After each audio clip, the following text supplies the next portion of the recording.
Your kids could get free or low-cost health coverage from Medicaid or CHIP. Even if you've applied before, they may be eligible now. Kids up to age 19 are covered for checkups, vaccines, dentist visits, hospital care, and more.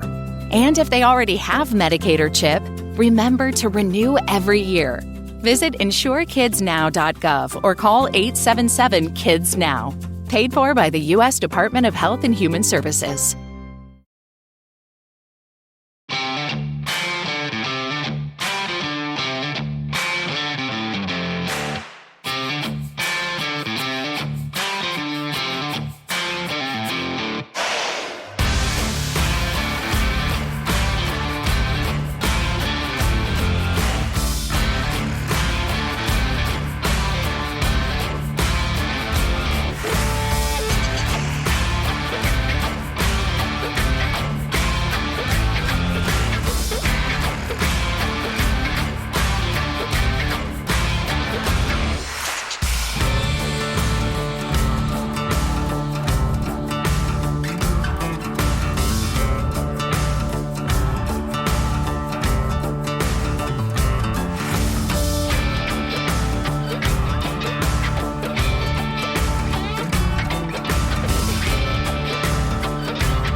Welcome crew, guys, gals, schools, friends, fiends, and foes.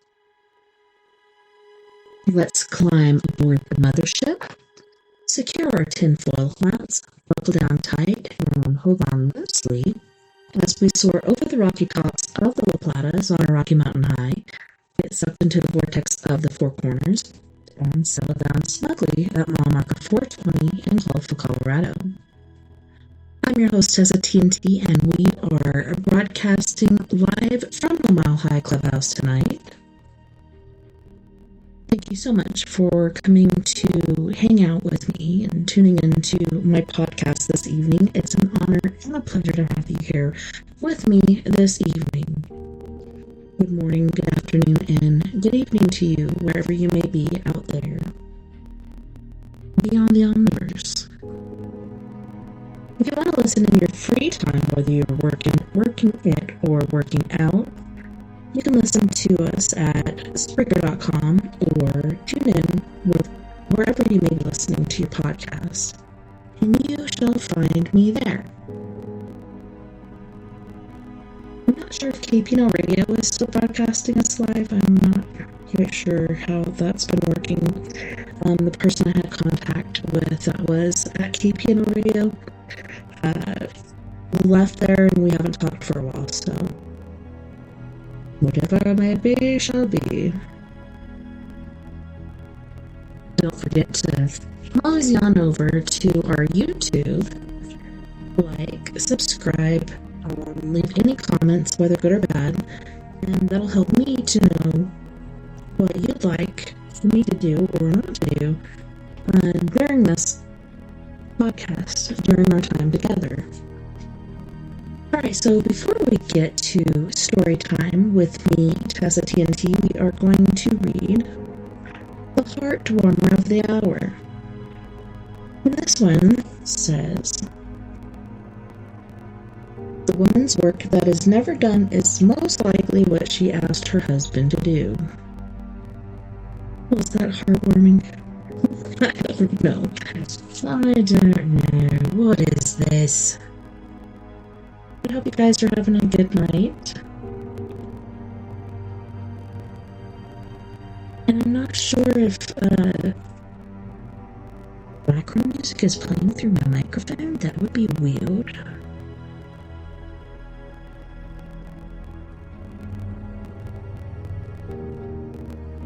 It looks like it could be, so hopefully it's not echoing. Turn this down. Yeah, that's so weird.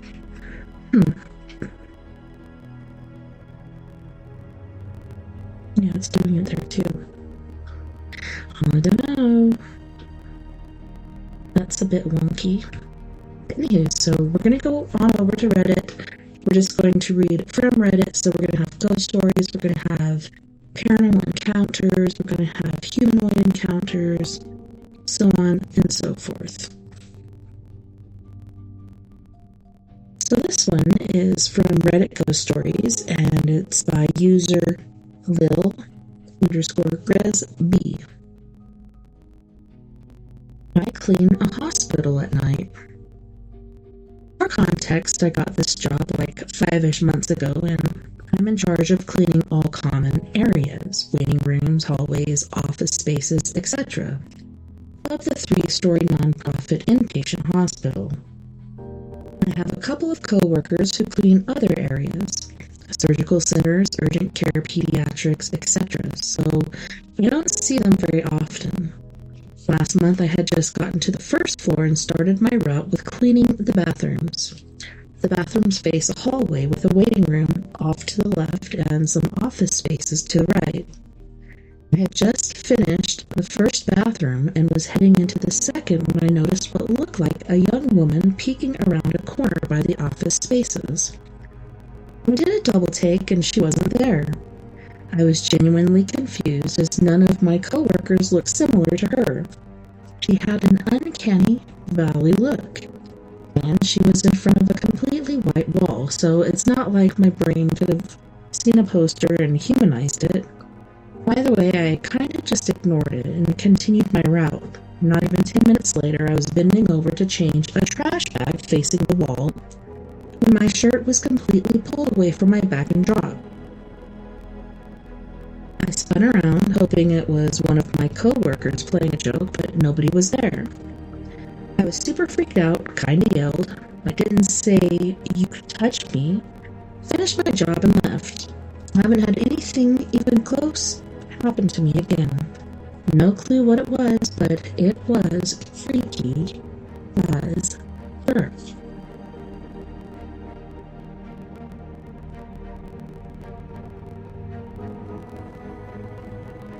Parallel Universe. This is Reddit Parallel Universe by user RubAshamed3332. Something is odd. Okay, so you'll think I'm a lunatic. I am not. I am not schizophrenic. This morning I scrolled the web and saw a video which I thought was ridiculous, claiming that old Nokia can show me differences between Looney Tunes and Looney Tunes. So I started my Googling, which is right, and Wikipedia showed that the correct term is Looney Tunes, Tunes. I took a Nokia phone that I have and opened the camera. I thought that everything was bullshit.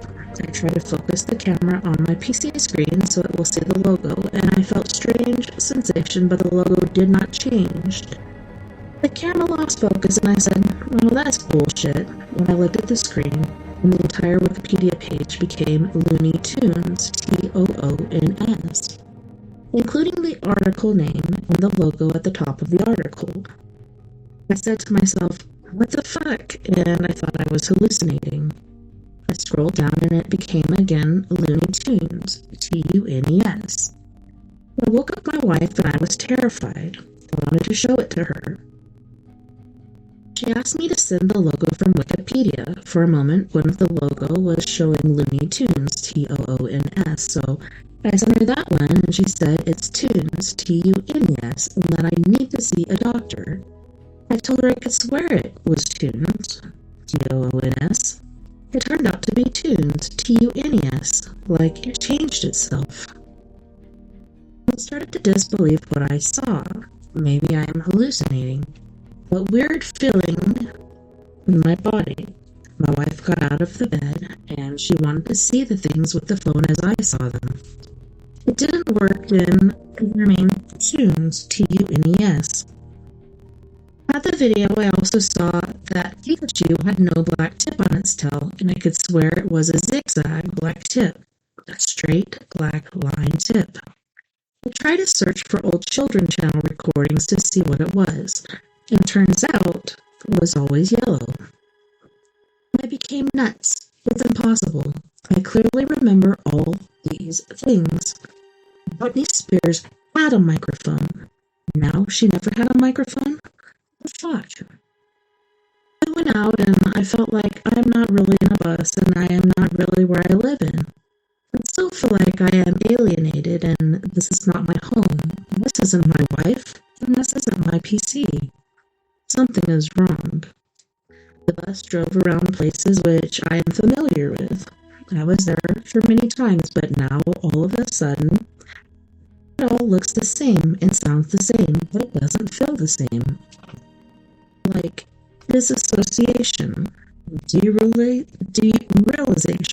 I don't know. I still try to process what happened. If I did change the universe and this isn't where I belong, what happens with the other me? Is he dead? What happened there at my home, where I left when I switched life with that other me? I don't know, buddy.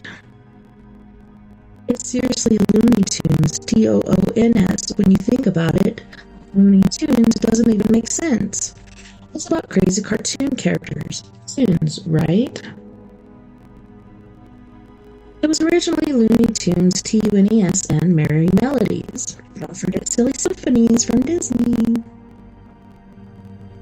I don't know, this is a lot like Mandela Effect in his saying, "This is not my wife." It reminded me of that Talking Head song. "This is not my beautiful wife. This is not my beautiful house. How did I get here?" Alright, this one is Reddit Dreams. By user Floppy File. I saw into the mirror and I regretted it. This is a nightmare. I was lucid dreaming last night and I wanted to test the limits of the attempt of imitating reality. As I realized I was in my house in a dream, I decided to look in the mirror in my parents' room. The mirror was different, smaller and oval-shaped in contrast to my mother's whole-body rectangular mirror. When I looked in, things seemed normal enough. It would track my face movement and my mouth was synced to my speech. However, it looked like at times it was choppy and my face would stretch in unnatural ways. The graphics first were not good. My face smoothed and simplified into basic shapes. Nothing prepared me, though, to what happened when I finally decided to look at myself still to see the details of my face. When I finally stopped moving and looked in, my eyes began to shrink into my face gradually, my mouth still smiling.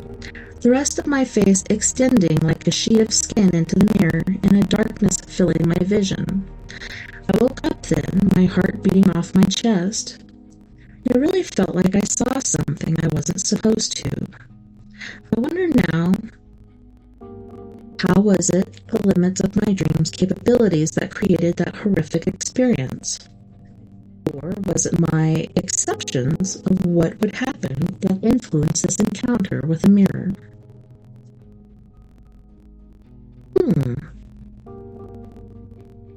Here we have a Reddit glitch in the Matrix by user MF Gone, DHAN. Saw behind the curtain. I, 27 female, was putting my son to bed, laying there just resting to try and get him to sleep. definitely did not fall asleep. This happened in what feels like less than a second. My ears start to ring, and I had this hard-directed vision come in. They were people, non-featured, smooth-skinned, no eyes, claymation-type humans. But I knew they were humans. We were panicking because there had been something major happening in the news media, where everyone had their attention on it, nothing relevant to recent events. But I saw behind it. It's like within the panic, I turned, I saw something I can't even describe. All that comes to mind while recalling what I saw is gray. But I feel like I remember seeing this fake, cartoon-style computer. Again, I truly don't remember, but I instantly knew it was AI. And I immediately said out loud, "They are turning us against ourselves," and continued in the thought of this is how they gain control. Did I see behind the simulation, since that little vision, whatever you want to call it? I felt so weird. I've had a major headache, feeling almost paranoid. What happened? I couldn't tell you.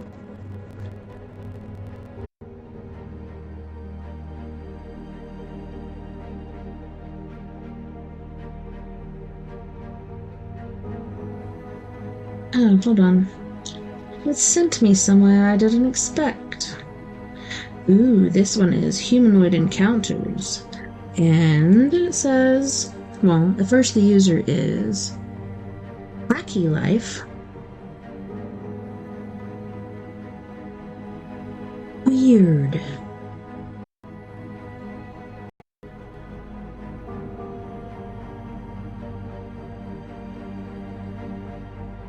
Was told to share this here as well, being I saw through my window late one night as a child. It looks kind of like an oriental dude with black alien eyes, and then like he's wearing some sort of furry onesie, one piece like footy pajamas, but like the hood goes up and tightens around the face so it covers the bottom of the chin, side of the cheeks, and everything. You can't even see the ears. I was probably 10 at the time, so maybe 23 years ago.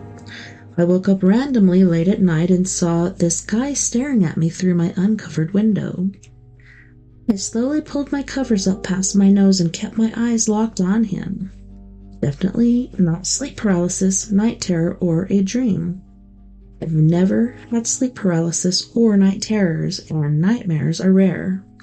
Plus, I view all my dreams in floating third person. I stared at him, barely breathing and barely blinking. I have no idea how long, but it felt like a long time. At some point, sleep must have overtaken me. I don't think I remember even seeing him blink. I got serious old researcher vibes from him, but he made no attempt to communicate. Based on the height of the window, he was at least 6 feet tall, very slender torso and arms, but I couldn't see his whole body. I couldn't tell you if the fur was part of him or a fuzzy wetsuit kind of thing. Yeah, that makes sense, wetsuit with the little hood thingy. I made a report to MUFON and did an interview like a little while ago.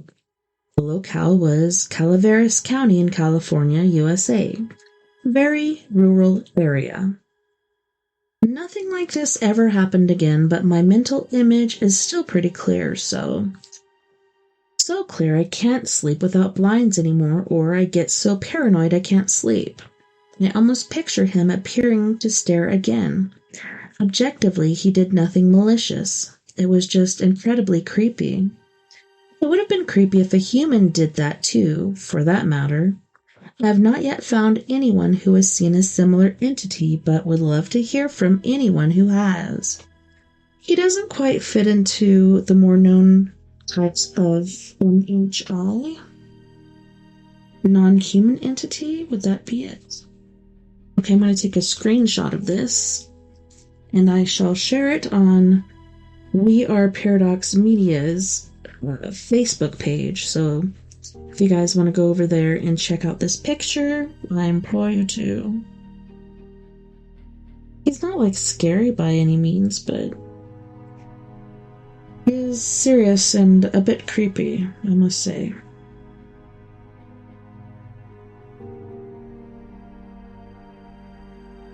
This is under Reddit No Sleep by user Blair Daniels.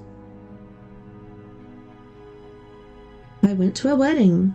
The groom wouldn't stop smiling. I went to my cousin Ava's wedding a few days ago. I'm still processing what's happened. I'll try to get everything out as best I can. Ava has been dating some guy named Ethan for the past year. Being in their 30s, they sort of fast-tracked the whole marriage thing. I'd never met the guy, and I hadn't spoke to Ava in a few years, but what the hell? It was guaranteed to be a fun time. The groom walked down the aisle first, a tall, pale man in a dark suit. He stood at the front of the church and smiled.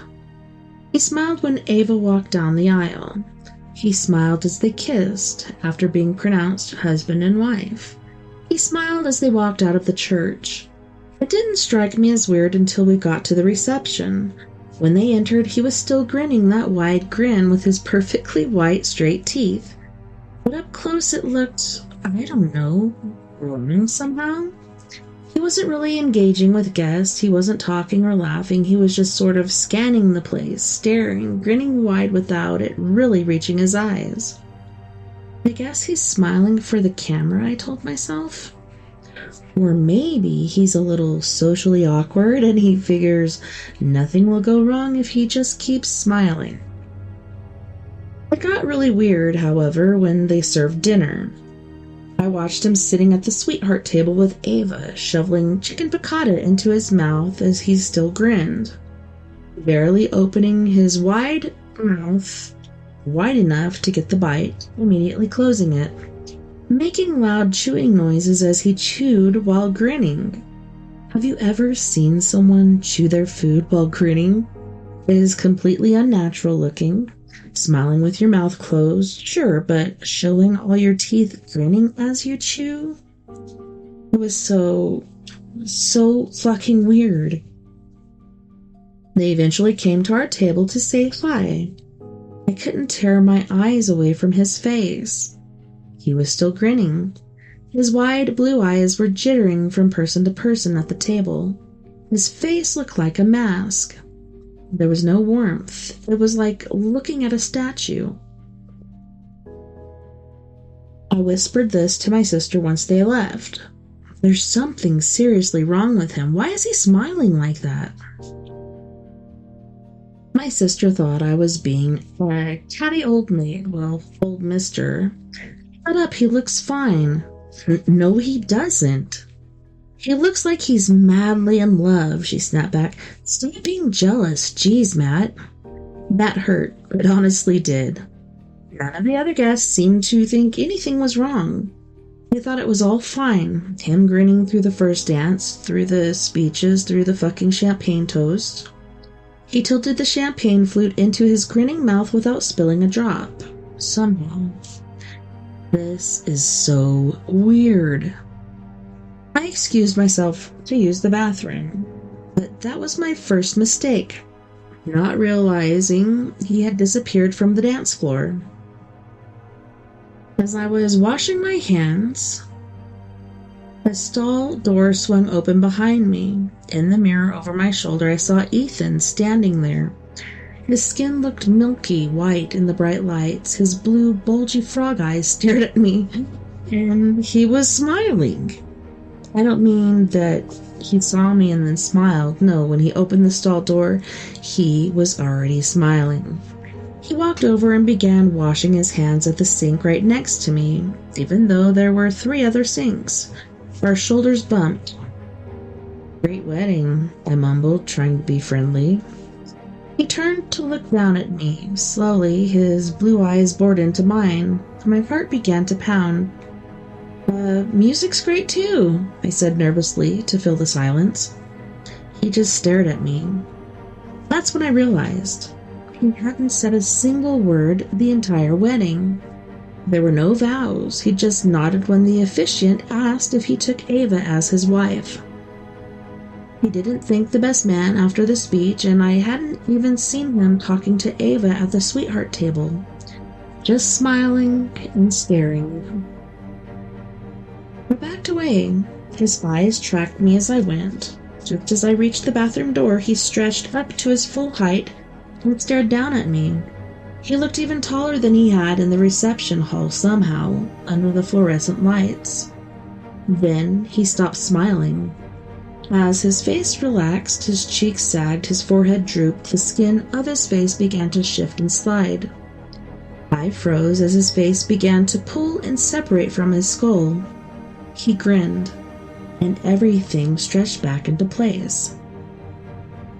I finally leapt into action and darted out the bathroom door. I went back to my sister and grabbed her arm. "We have to get out of here," I breathed. "Ethan, Will you shut up already?" she said, barely even looking at me. And then Ethan sauntered in, long legs taking him smoothly across the dance floor. He slowed as he passed our table on his way back to Ava. He reached out and squeezed my shoulder. It's been 3 days. The skin of my shoulder is pulsing with pain, like it's infected somehow, and I can't help but notice every time I look in the mirror. My face looks a little saggier, a little looser, like it isn't quite attached the same way anymore. So I've started smiling more, just to hold everything in place. Ew, creepy. Why you gotta be all creepy like that? Someone said, "I really think you should get to a priest or an exorcist. This is terrifying. I hate to be negative, but I don't think you're okay. Get some help." Well, maybe then you'll have something to smile about, because I don't think you do right now. Good luck, man.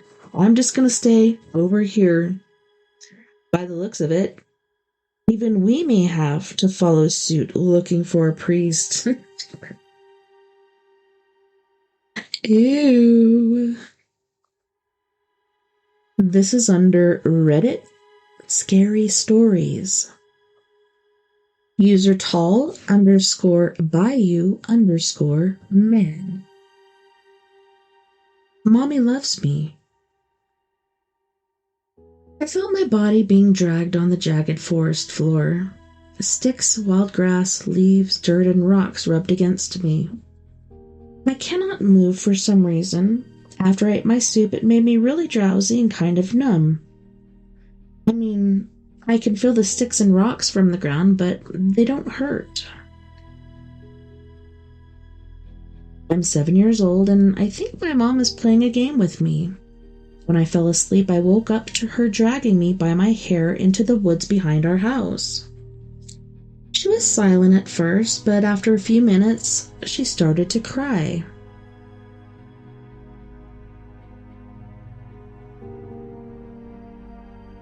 She would stop every couple of steps and fall to her knees crying and say, "It's too much. It's too much. Not my only child. I only wanted to sing and get paid for it." Mommy was a singer, and she had to put her career on hold to be a mom. But at night, she would drink the stuff from a clear glass bottle with a blue top that looked like water and smelled like gasoline. Ew-wee. She would look really sleepy and start singing at the top of her lungs. Mommy has a nice voice. I tell her all the time I want to be able to sing like her one day.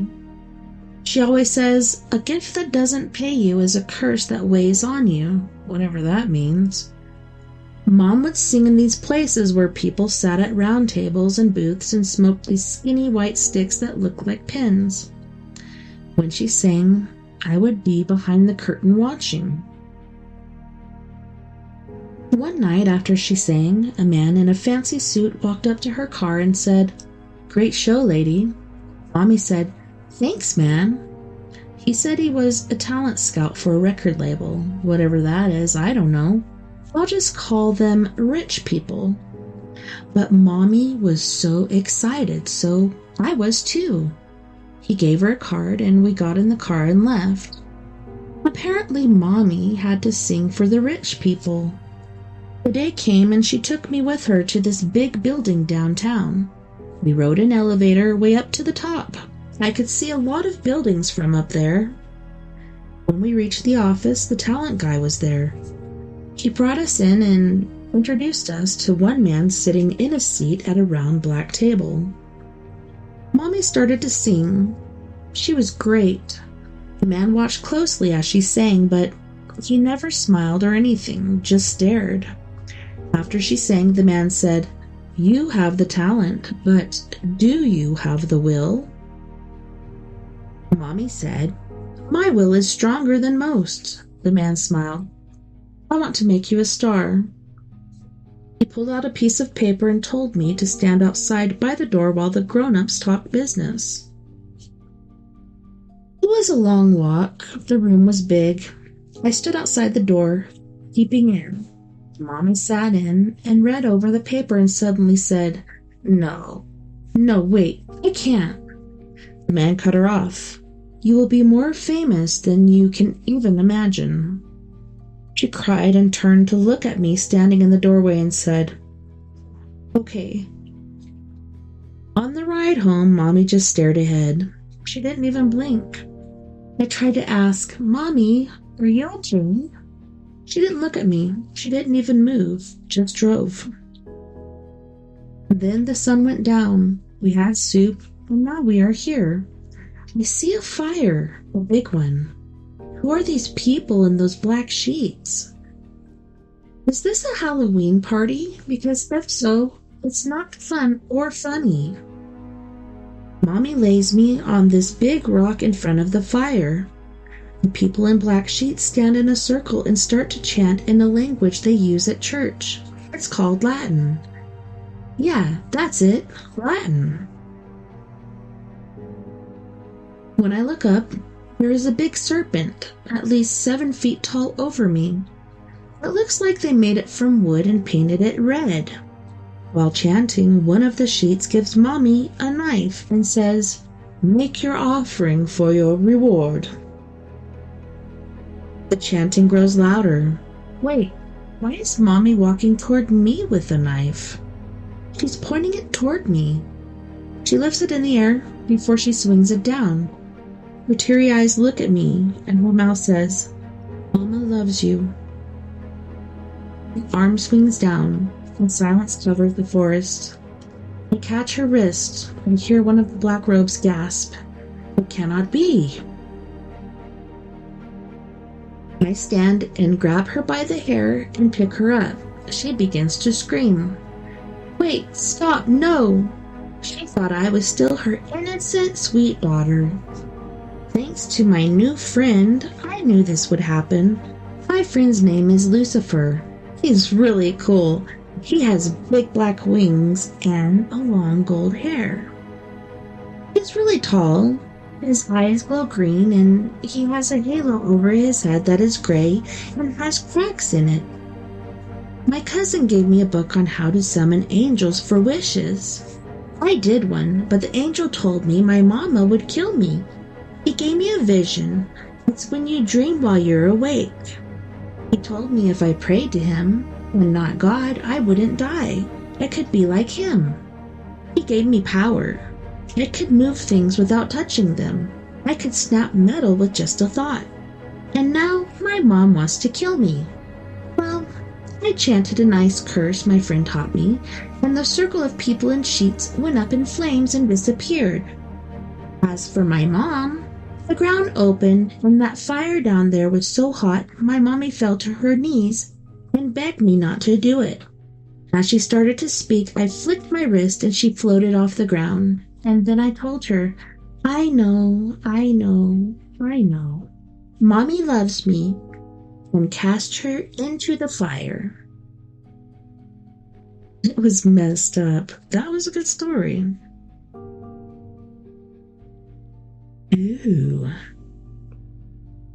What the heck? Okay, so this is weird.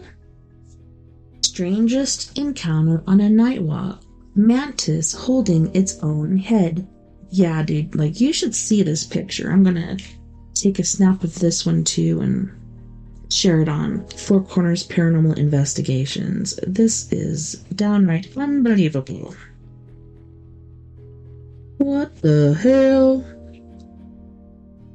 So yeah, you guys go over there and make sure you check it out. Hey everyone. Oh wait, hold on. Okay, so this is Paranormal Encounters, and the user is do-environment 1016. Strangest encounter on a nightwalk, mantis holding its own head. Hey everyone, something really unusual happened to me tonight while walking my dog. I saw what looked like a motionless praying mantis standing upright. When I got closer, I realized it was holding its own severed head in its foreleg. The sight stopped me in my tracks. It didn't feel just like biology or coincidence, more like a surreal or symbolic message. I've since checked, and apparently this is extremely rare in nature, but the timing and the way it appeared felt almost otherworldly. Has anyone else here ever experienced something like this? An animal encounter that felt charged with meaning? Or that crossed the line between natural and paranormal? It is so weird. It, like, get confused after having relations and then take off its own head? Oh no. Peachy Fairy Fox says sometimes when cleaning they accidentally remove their own heads. Flies do this too, and sometimes wasps. Edit. Answer frequently asked. Connection between the head and the body is fairly weak. However, insects are very strong for their size. They rarely break off their own heads by mistake through hydraulic force. Cannot be reattached and cannot regrow. They die immediately if the brainstem is severed. If it remains intact, they die of starvation, being unable to eat properly. Insects can breathe through holes in their exoskeleton. Their body may still move, but it's entirely residual.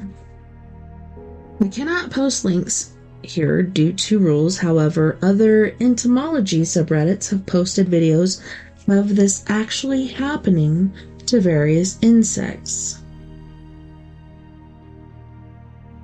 Oh my goodness, that is crazy. Oh, okay. Reddit Unexplained by user Blue Fluffy Hanuki. Weird phone calls. So this just happened not only 30 minutes ago. Not sure if this belongs here, but I need some advice, or at least for someone to tell me what in the hell just happened. It's so weird and unexplainable that I feel like I should share it. TW suggestive message / theme. I was sitting on my couch and drawing on my tablet when I heard my phone go off. No caller ID. I brushed it off and didn't answer, but it called again. The same thing, and it stopped shortly after. I didn't think much of it, as usually those calls are tied to scammers. But a few minutes later, I get a call from a city I know. Now, my mother lives near said city. She lives in a home for the elderly and or disabled, which is about 15 minutes out. And of course, my initial thought was, okay, maybe that's one of the people she knows who lives there as well. Maybe something happened and they're trying to reach me.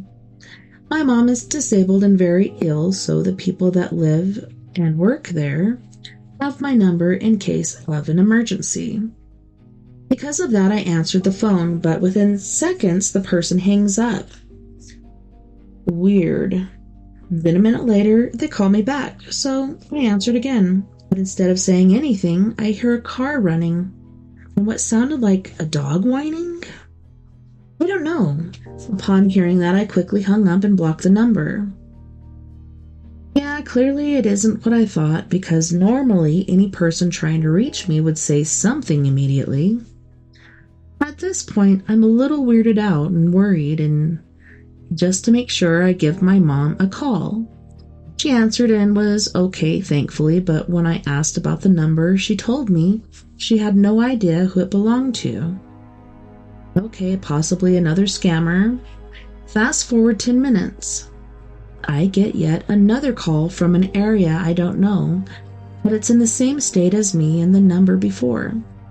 I ignore it, it goes to voicemail, and they don't say anything. They call again a second later. I'll ignore it once more. Goes to voicemail. Now this time, they leave one, but upon hearing it, there's no words, just the sound of an engine running along with a man groaning. Now I'm weirded out and uncomfortable. Unlike the last number, I blocked it. Mind you, I'm a very anxious person. I don't like receiving calls or messages that are out of the norm for me, and with things like this, I'm quick to paranoia. I try to go back to drawing, just ignore the weirdest fucking thing to happen to me this month, but I just can't. And of course, my husband notices when he enters the living room. He's quick to ask what's going on, and I tell him. Being the curious man he is, he asks to see the numbers and gives the most recent one a call on his phone. It rings for a while and it eventually stops. Soon, though, the number calls back. Unlike how it was with me, he hears the sound of a car engine, but this time the caller hits a few numbers on the dial. He could hear the beeps from it, and after a few seconds, my husband hangs up. Not even a minute passes and the number calls again, but this time, a message was sent to my husband's phone. It read this: "Sorry, Daddy," husband's name. "I don't have any panties on for you today." As they are calling him, he quickly ignores the call and blocks them, immediately deleting the message. Now we're both freaked out because they know his name and are sending pervy, inappropriate texts.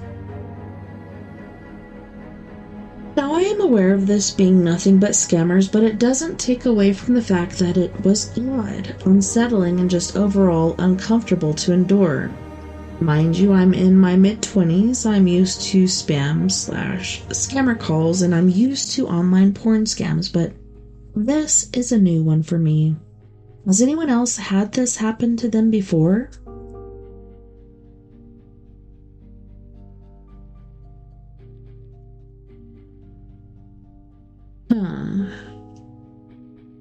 I don't know.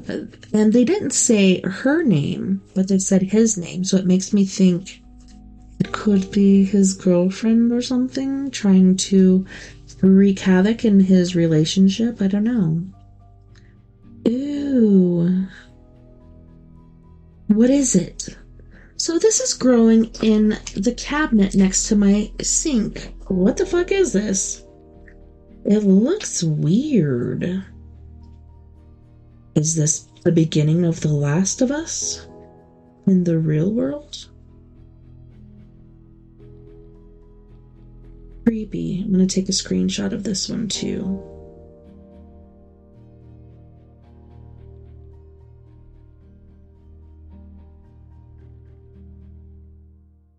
Huh.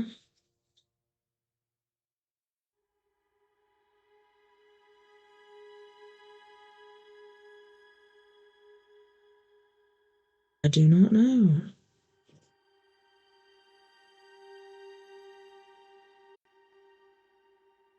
Reddit alien abduction. This one is by user Fun Happy Life. Alien torment. For this whole year, I've been contacted by a nasty entity or multiple entities trying to convince me I'm Job from the Bible and I was saved by Jesus.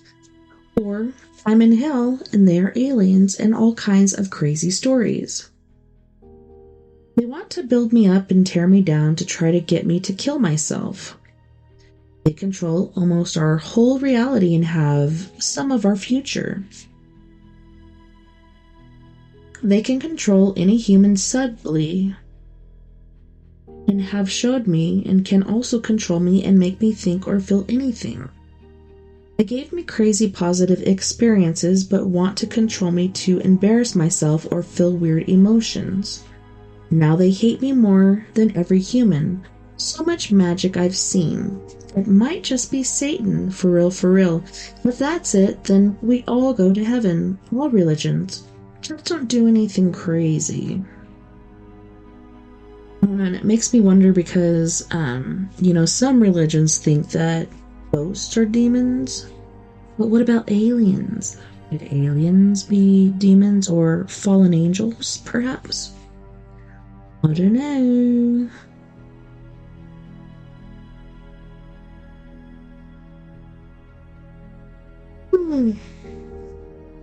Excuse me. So equivalent _guest _515 says, I want to just say I know what you are feeling feels very real, but they aren't communicating with you with air brakes from semi-trucks or anything else. This sounds like verbatim symptoms of schizophrenia. Please just keep taking your meds, ignore the voices and thoughts that are negative. Unhappy Life says, I promise, they match the stuff around me with my thoughts. They force me to ask questions and answer with air brakes. They actually said with voices trying to help me, that they put the thoughts when those things happen actually.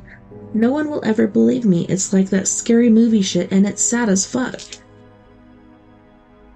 Striking Art 5077 says, you're saying that Dr. John Mack, Harvard's director of psychiatry from 1977 through 2004 and founder of its Center for Psychiatric, is a dumb idiot? I find your claim hard to believe. How can a question be a claim? I'm honestly interested in what you have to say. Wow. I don't know. It could be schizophrenia. Hard to say, really.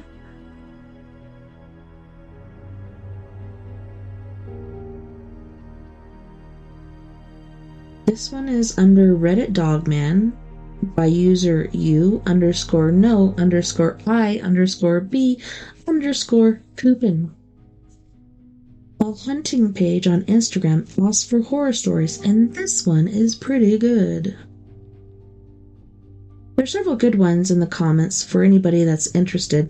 This was the only possible Dogman I saw, but a couple likely Bigfoots, the UFO, and a few unexplainables. I'm going to click on this. This is by Kenny Fantasia. Back in 2023, I went to a late afternoon hunt by myself after work with about 45 to 60 minutes of light left. I started my hike back to my truck. About halfway through, I started to hear what I thought was another hunter or something off the trail behind me. I called out to them, no answer. As I continued my walk out over time, I started to believe, based on the behaviors this thing was exhibiting, being positioned downwind, stopping, moving with my cadence, and maintaining almost the exact same distance away from me for the entire time, that I was being stalked by something.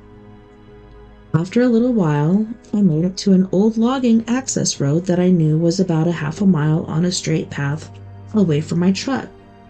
And with the light fading, I picked up my pace a bit, and after about 1 to 2 minutes of walking, the entire woods went quiet. My spidey senses immediately went off, and something in me said, "Look behind you." And when I turned around, I saw what I could best describe as an extremely large, wolf-like creature emerge from the bush about 50 yards behind me.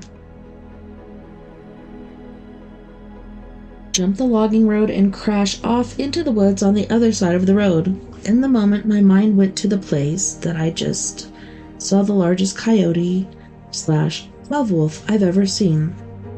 But what I still... Hold on. Didn't justify was the sheer size. And that freaked me out enough to point that once I got to about 200 yards to my truck, I ran to it.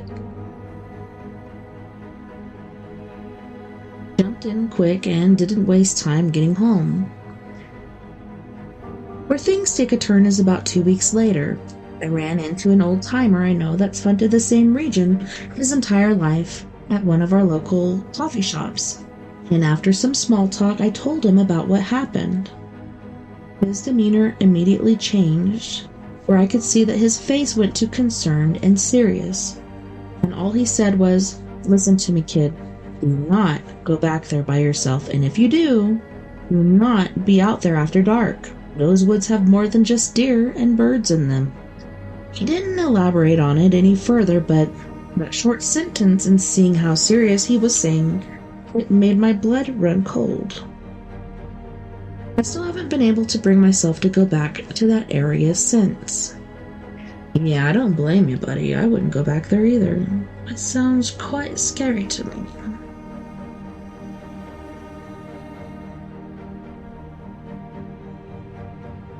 Reddit Paranormal by user Skynic, SKYYNIC 98.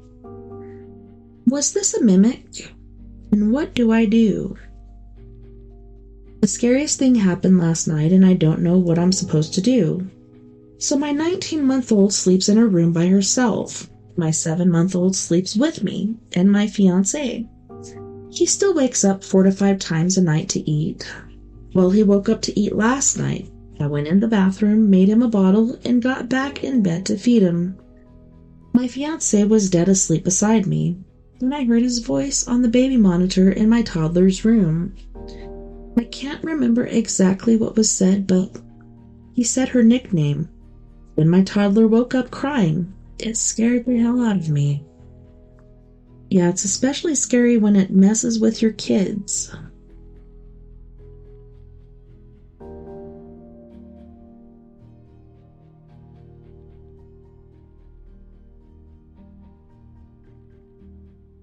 Reddit Alien by user RedXanton11.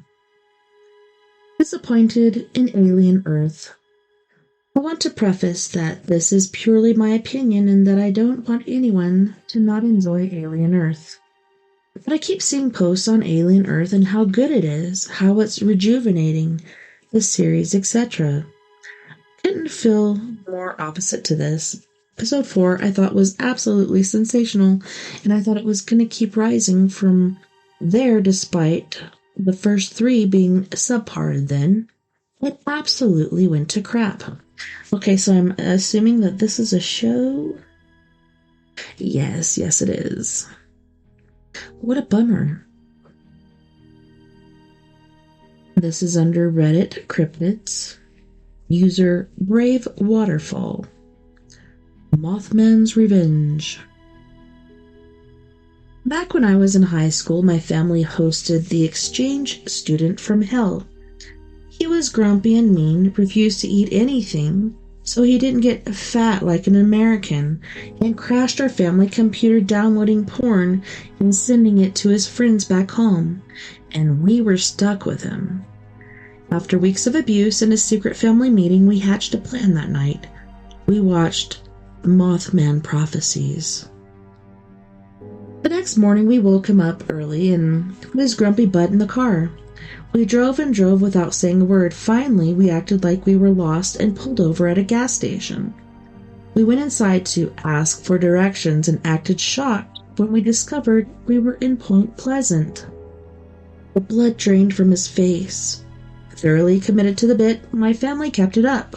We drove through the old TNT area, past spooky rundown buildings, and eventually went to the Mothman Diner, where he met Carolyn Harris, and she regaled us with her stories. He was shitting himself. Eventually, we dropped the pretense, had a good laugh, and bought him a big bag of Mothman poop candy. After that, he warmed to us, even giving my mom a huge hug at the airport when it was time to go home. That summer brought our 2 cultures closer together, and it was all thanks to Mothman. Thank you, Mothman!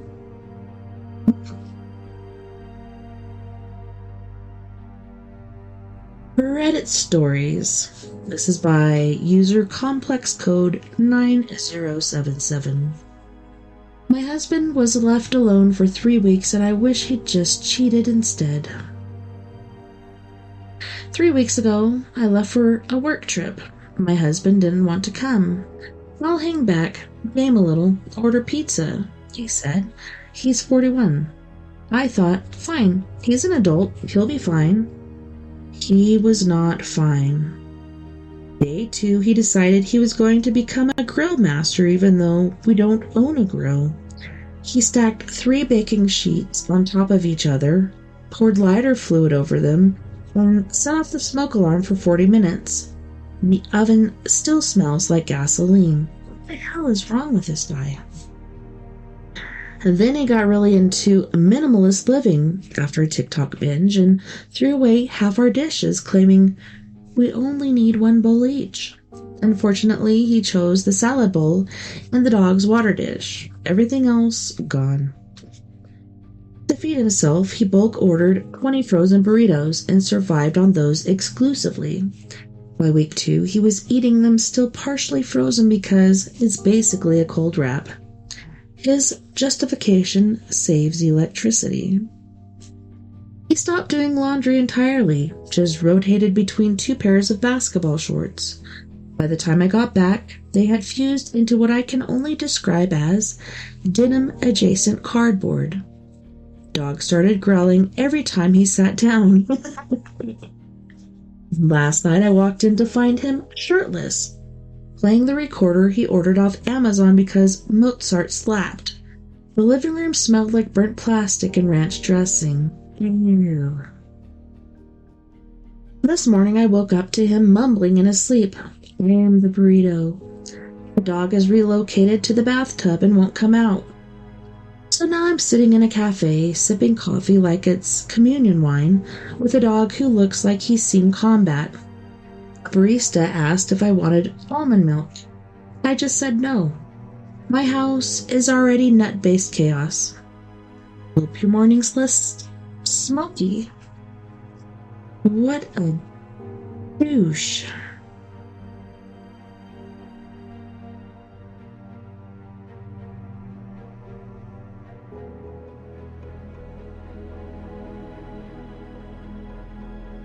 Yeah.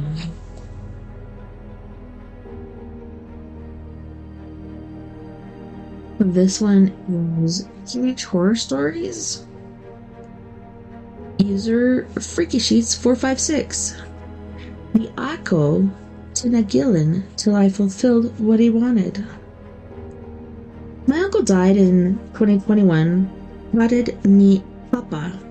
When he died, it wasn't a good death. I think my cousin had a hand in it, but we didn't have enough evidence. From what I gathered, he physically hurt my uncle, stole money, nagged drugs, lahat. So when my uncle died, cousin stayed sabahe ni katito. Didn't show up, salame, nothing. He even took the last money of my uncle. So after the burial of my uncle, hinayan una namin siya dun sa bahay ni Tito. A week after nignabing, my father dreamed of my uncle telling him, "Ika na bahala sa bahay." Then my sister dreamed of him saying that my father would be the one to take care of the house. Kahit sakin maghabilin din siya, and he told me he was killed. We talked but didn't get the other things he said. So for 2 weeks after the living, a lingering smoke smell wafted around the house. None of us smoked. So bothered, na kami, ni sister, po since kaming dalawa lang sa bahay. Tumawag yung Homeowners Association informing me na nanggugulo na ra si pinsan. Long story short, hinalis namin siya and told him to go home sa lugar niya. The smoke smell left the house. According to the neighbors, my cousin couldn't sleep inside the property dahil sa takot. He was telling the neighbors that he felt someone pulling on his leg. "Oh, you're pulling my leg." Yeah, I don't know what's up with all the language within language, but on that note, boys and girls, we are going to go to our first music break. On this break, we have the lovely and talented Miss Mia Savage with Your Skeleton, Art and Reality, Lemurian Crypto, and Let Me Be Your Home. Don't go anywhere. We'll be right back after this music break.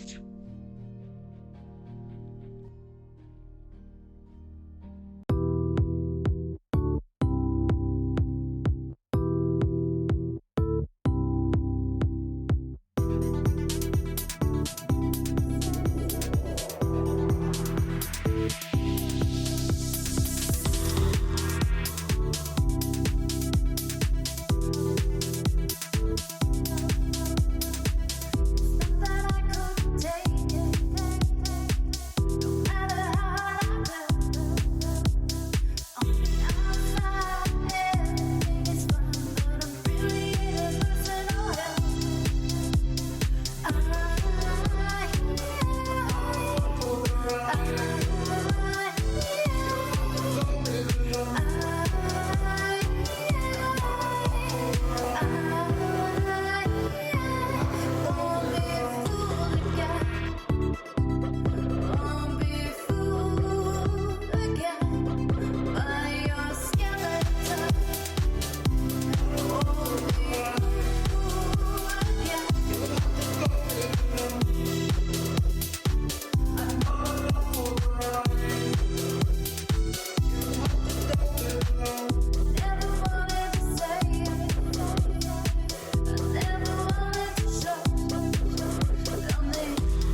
that he brings anymore. You're mine. You're mine.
Tonight.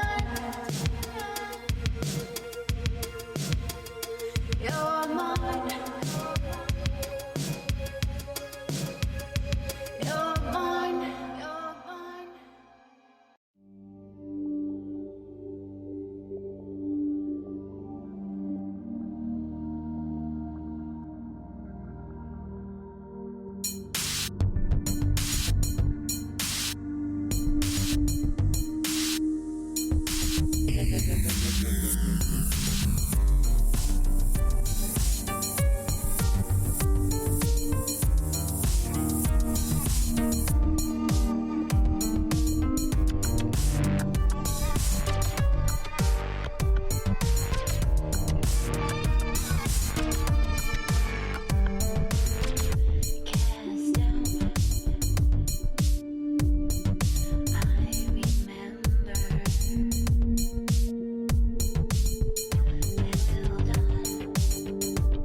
Take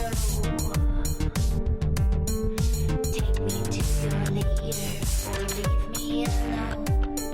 Somebody please take me home.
Welcome back, and thanks so much for joining me tonight on We Are Paradox Media's Late Night in the Rockies.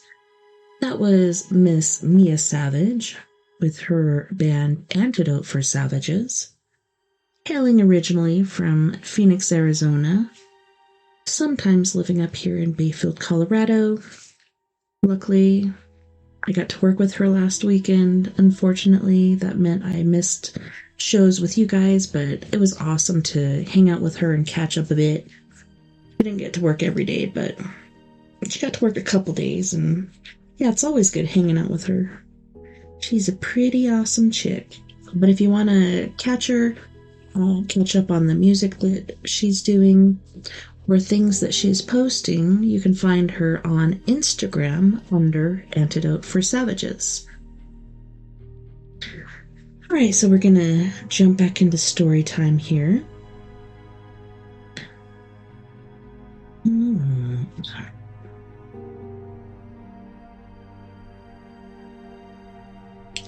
Yeah, it kicked me out of the story that I had saved, and now it's sent me somewhere else.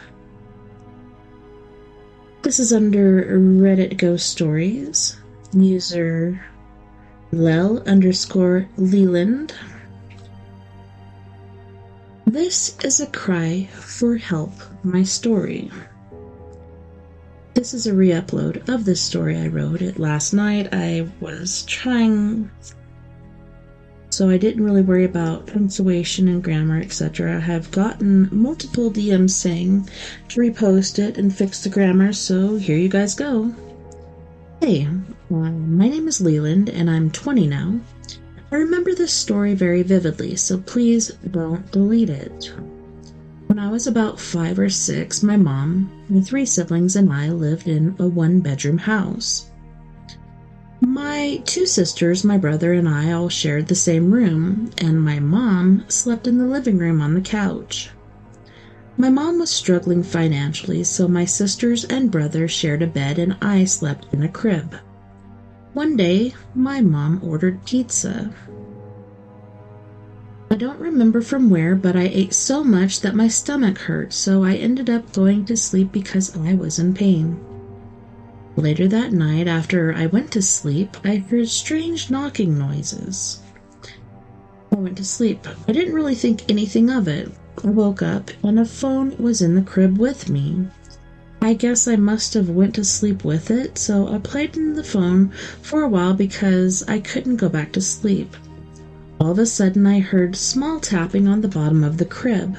The crib sat about 5 or 6 inches off the ground. I yelled my sister's name and the tapping stopped.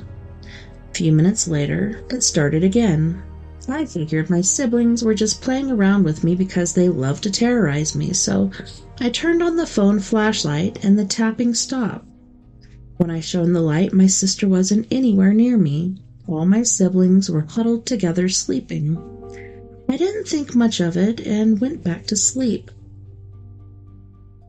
A little while after I woke up to the tapping started again. I was scared and kept me awake for a few minutes until a loud banging began underneath the crib. The banging was so violent that the crib lifted off the ground. I'm still 20 and I still experience this thing. Whatever it is feels attached to me and it hasn't left. It terrifies me. I see shadows sitting in chairs, things knock on doors and windows, objects fall off counters, doorknobs turn, and water turns on by itself. Sometimes it watches me, other nights it keeps me tossing and turning until morning. I don't know what to do, but thank you for listening.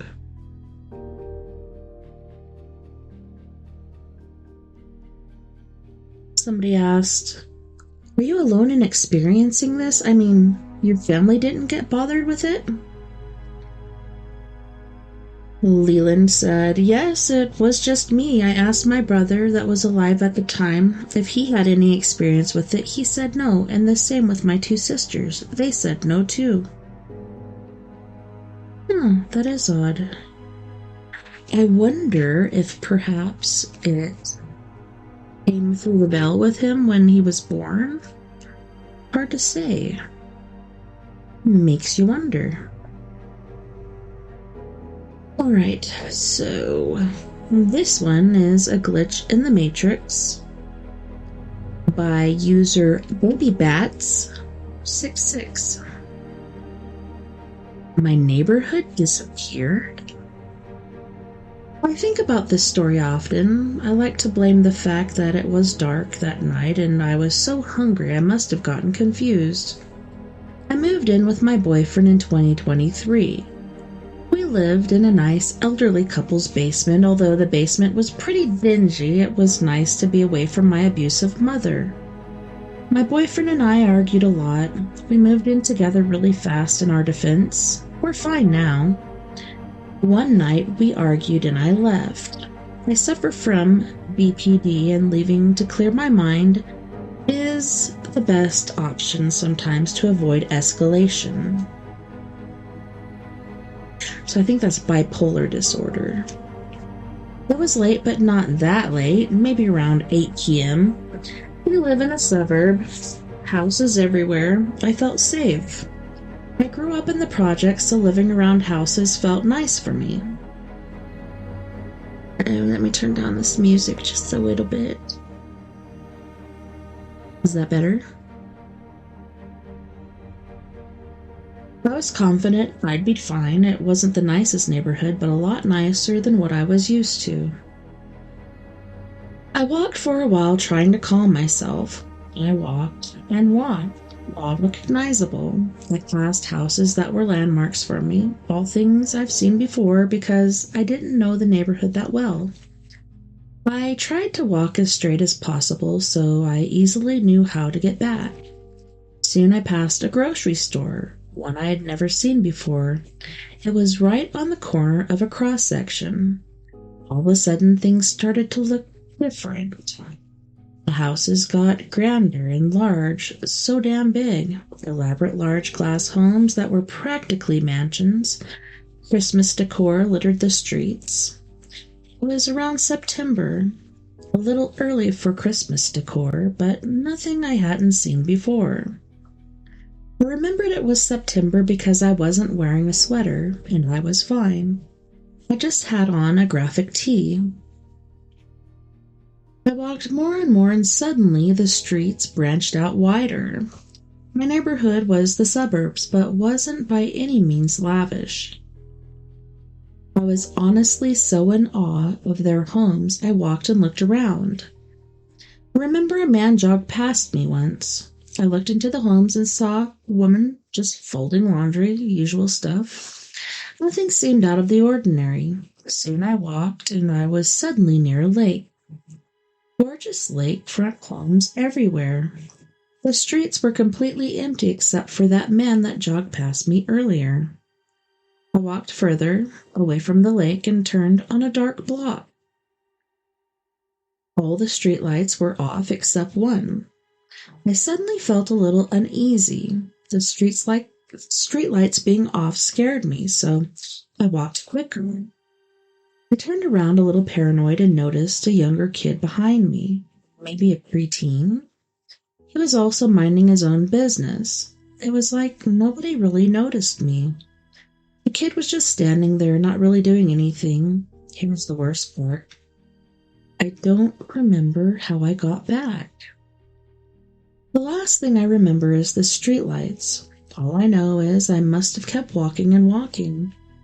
The next thing I remember was being back in my own neighborhood because I was suddenly in front of a house I did recognize. I played loud music while the whole family danced in the front yard. I smiled and walked past them back to my basement. I told my boyfriend about a few days later. He had no idea what I was talking about. My boyfriend grew up in this neighborhood. He'd lived here all his life since he came to America. I told him to look for the grocery store one day when we were driving and I couldn't find it. I even told him about the grand houses in the lake. He said there was none. Absolutely no bodies of water anywhere near the suburb. Not very scary, but it's something I think about. We just joke and say I was so angry I must have walked really far and came back. In reality, I was only gone for about 30 minutes. I even opened my Google Maps looking for the nearest lake.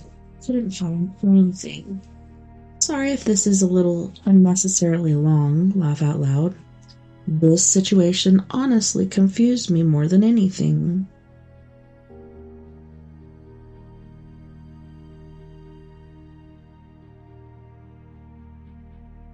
Happy Versus,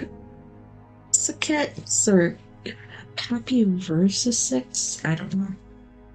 Said, I'd think about it often too if I were you as well. The weirdest part, in my opinion, is how you mentioned it seemed as if no one really noticed you. Like, were they there but not fully? Because I feel as though most people track movement around them rather than completely disregarding it.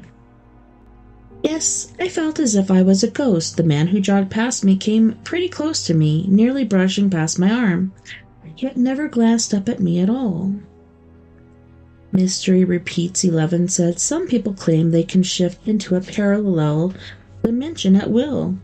Maybe your glitch landed you in another reality. That's pretty dang cool. I wish when I got pissed off I could go to a really nice random place. This one is under Reddit stories and it's by user no_expression 6660. She's a witch. I started dating a wonderful girl. Things were going very well. I picked her up to see a movie at the IMAX theater. On the way, she said, I have something to tell you. I'm a witch, she said. I replied, no worry. Everyone gets bitchy now and then. She proceeded to tell me I misunderstood her. She was from Louisiana and told me that her mother and grandmother were also witches.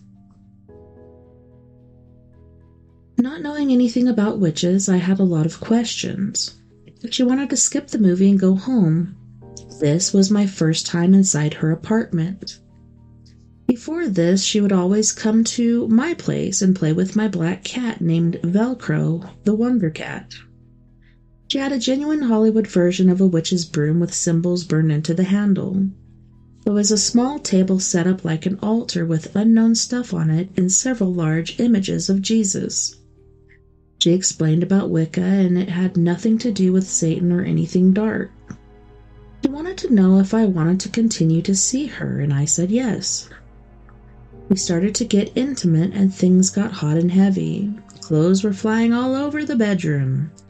After a while, I asked her to turn over. When she did, there was a huge tattoo of Jesus on her back. At this point, I asked her to turn back over. She asked why. I said, I really don't want Jesus watching what I wanted to do. It was bad enough that he was watching from the altar. We had a good thing going for a while. My work schedule kept me busy till 3 to 4 a.m. It didn't mesh with her nursing schedule. She called it on the relationship. I gave her Velcro the Wonder Cat. A witch just isn't complete without a black cat. Well, that was awful nice of him. Yeah, Balrog Nothenberg 11 said, why would a witch have pictures and tattoos of Jesus? Watercress Weird said, although people point to verses in the Bible that denounce witchcraft, they always forget it's multiple books written over multiple generations and cultures. Some people in the book literally visit witches. Slytherin_gift said, Catholic practitioners are a thing. Christian Wiccans exist. She's from Louisiana. Matthias Walther said, honestly sounds like she was cool as hell. Shame about the schedules, but at least Velcro found his true witchy home. Robert Rose said, you gave away your cat? That's cold-blooded, my dude. Maybe she didn't even have a back tattoo, and that's just what her back of truth, three-eyed raven wanted you to see. Whoa. Robero is a funny person.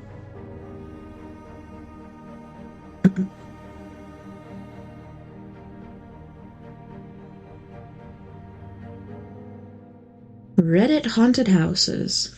User JohnnyBoy522. Haunted experience. First time it happened like this.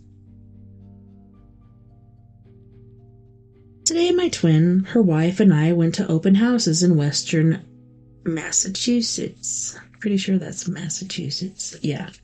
To help my parents buy a home. The second house was in Whately, Massachusetts, and was first built in Deerfield, Massachusetts in early 1700s and was moved later to Whately. In 1850, they built an additional section onto the front of the home. Very colonial, very low ceilings. One note, the other open houses had dozens of cars and visitors. This one had one family leave as we came, and that was all. I thought, very odd.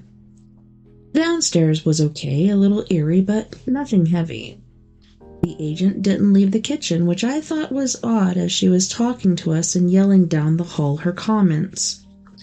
She also seemed eager to get this one sold, unlike the other realtors. We went to the front of the house and walked up the stairs, and I swear it was like I moved into a heavier atmosphere. The three of us stopped and looked at each other wide-eyed. All of us were experiencing pressure and muscle pain around our necks and our shoulder muscles. Same thing for all three of us.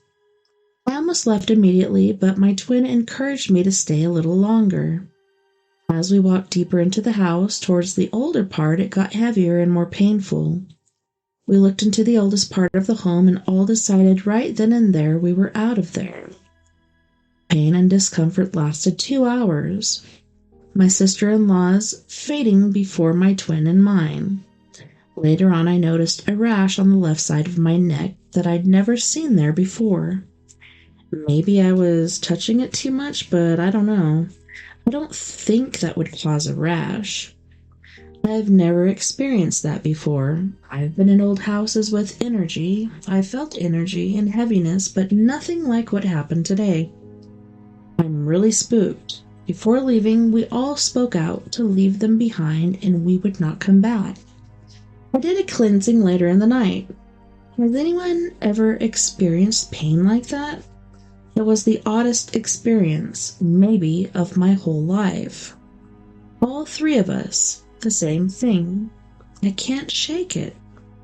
It was kind of like a house that me and my old man looked at many years ago, and it was really pretty, and it reminded me of like a dollhouse, and had that cool, intricate, like, woodwork on the outside and the top of the peak of the house, and went in, everything was fine, and as I walked up the stairs and hit the first landing, I just got this terrible stabbing pain in my head, and it lasted throughout the whole place until I went back down the stairs.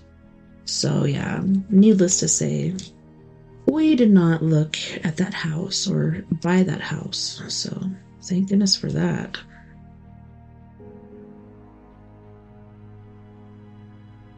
This is under Reddit No Sleep by user Jamal Frank. The silent hitchhiker I pick up every week takes all my anxiety away. I just found out where he's putting it. My world is small. It's composed of the four walls of my tiny rented apartment, the soul-crushing beige cubicle where I work, and the worn-out vinyl seats of my late father's car. The car is the only thing he ever gave me that felt like a gift instead of a burden. It's a heavy old boat of a thing, a relic from an era I never knew. and most nights it's my sanctuary. You see, I have this pressure, a constant low-frequency hum of dread that lives behind my eyes. It's a cocktail of financial anxiety, social awkwardness, and the crushing existential weight of a life that feels like it's being lived on a treadmill set to a slow grinding pace. Some nights the pressure gets so bad I feel like my skull is going to crack, so I drive. I drive down a long, lonely stretch of state highway that cuts through the darkness between towns. It's a road to nowhere, really. Just 2 lanes of cracked asphalt flanked by endless silent fields and the occasional skeletal tree. It's out there in the deep velvet black of the night, but I do something I know is stupid. I pick up hitchhikers. I know the risks, and I've seen the news reports, heard the horror stories, but the truth is, I'm lonely, and the quiet, contained intimacy of sharing a small space with a stranger for a few miles, it helps. It's a brief, fleeting connection in a life that has none. A way to feel like I'm not the only person awake in the world. First few were normal. A young soldier on a weekend leave, his uniform crisp, his stories of basic training both boring and fascinating. College kid with a beat-up guitar case heading home for the holidays. They'd talk, I'd listen, and for a little while the pressure in my head would ease, replaced by their stories. Then one night, I picked him up. He was just standing on the shoulder of the road, a tall, thin silhouette against the faint glow of the moon. He wasn't thumbing a ride, he was just standing there, waiting. I pulled over, my gut telling me to keep going, but my loneliness and boredom won out. He opened the back door and slid in without a word. He was off. His clothes were simple, dark trousers, a button-down shirt, but they were cut in a style that was vaguely out of date. Like something from a photograph from 30 or 40 years ago. He was unnaturally still, his hands resting on his knees, his posture rigid. He didn't speak. He just stared straight ahead and with one long pale finger pointed down the road. I swallowed, my throat suddenly dry. "Sure thing," I mumbled, and pulled back onto the highway. We drove in total, unnerving silence. The usual classic rock station on my old AM radio seemed to have faded to pure, hissing static the moment he got in. The silence in the car was so absolute it felt heavy, like a physical weight pressing in on me. I kept glancing at him in the rearview mirror. He never moved. He didn't even seem to be breathing. Miles crawled by, the knot of anxiety in my stomach, the pressure behind my eyes. It was a screaming, frantic thing now. The enclosed space of the car felt like a coffin. I was about to pull over to tell him to get out, when he slowly, deliberately lifted his hand and tapped twice on the passenger side window. We were in the middle of nowhere. No lights, no houses, no crossroads. Just the empty road and the dark fields. I pulled over. He got out as silently as he had gotten in, closed the door with a soft click, and stood on the shoulder of the road as I sped away. I didn't look back, and then it happened. It was like a switch was flipped. A dam inside me broke. An incredible, inexplicable wave of pure, blissful relief washed over me. The crushing pressure in my head didn't just ease, it vanished. Completely. The knot of glass in my stomach dissolved into warm, liquid peace. The static on the radio suddenly cleared and a song I loved came on, sounding crisper and more vibrant than I had ever heard it. The air in the car, which had felt stale and suffocating, now tasted clean and sweet. I took a deep, shuddering breath, the first truly deep breath I felt I had taken in years. The dread of my job, the fear of the bills, the constant grinding anxiety. It was all gone. I was light. I was happy. I spent the rest of the night driving with the windows down, singing along to the radio, feeling a joy so profound it was almost a religious experience. The feeling lasted for 2 glorious days. I was a different person. I was confident at work. I made jokes with my coworkers. I slept a deep, dreamless, perfect sleep, but by the 3rd day the pressure started to seep back in, a slow, creeping tide of the old dread. I knew what I had to do. I had to find him again. That night I drove back out to that lonely stretch of road. I drove for an hour, a desperate hope wearing with the fear that it had just been a fluke, a bizarre one-time psychological event. And then I saw him, standing on the shoulder in the exact same spot as still and silent as a statue. My heart leaped. I pulled over. He got in, the same unnerving silence, the same empty miles, the same 2 taps on the window, and the same glorious, euphoric, soul-cleansing release the moment he was gone. It became my therapy, my addiction. Once a week, every Tuesday night, I would make my pilgrimage. I would drive out to the road, and he would always be there. I would pour all of my accumulated stress, anxiety, and sadness into the silence, and he would take it. He would carry it away into the darkness, leaving me clean, light, and free. My life transformed. With the anxiety gone, I was able to function. I got a small promotion at work and started talking to people, making tentative friendships. For the first time, I felt like I was actually living, not just surviving, all for the price of a few gallons of gas and a silent weekly ride with a ghost. But after a few months, the effect started to diminish. The high wasn't as high, the relief wasn't as absolute. The feeling of peace would only last a day and then half a day.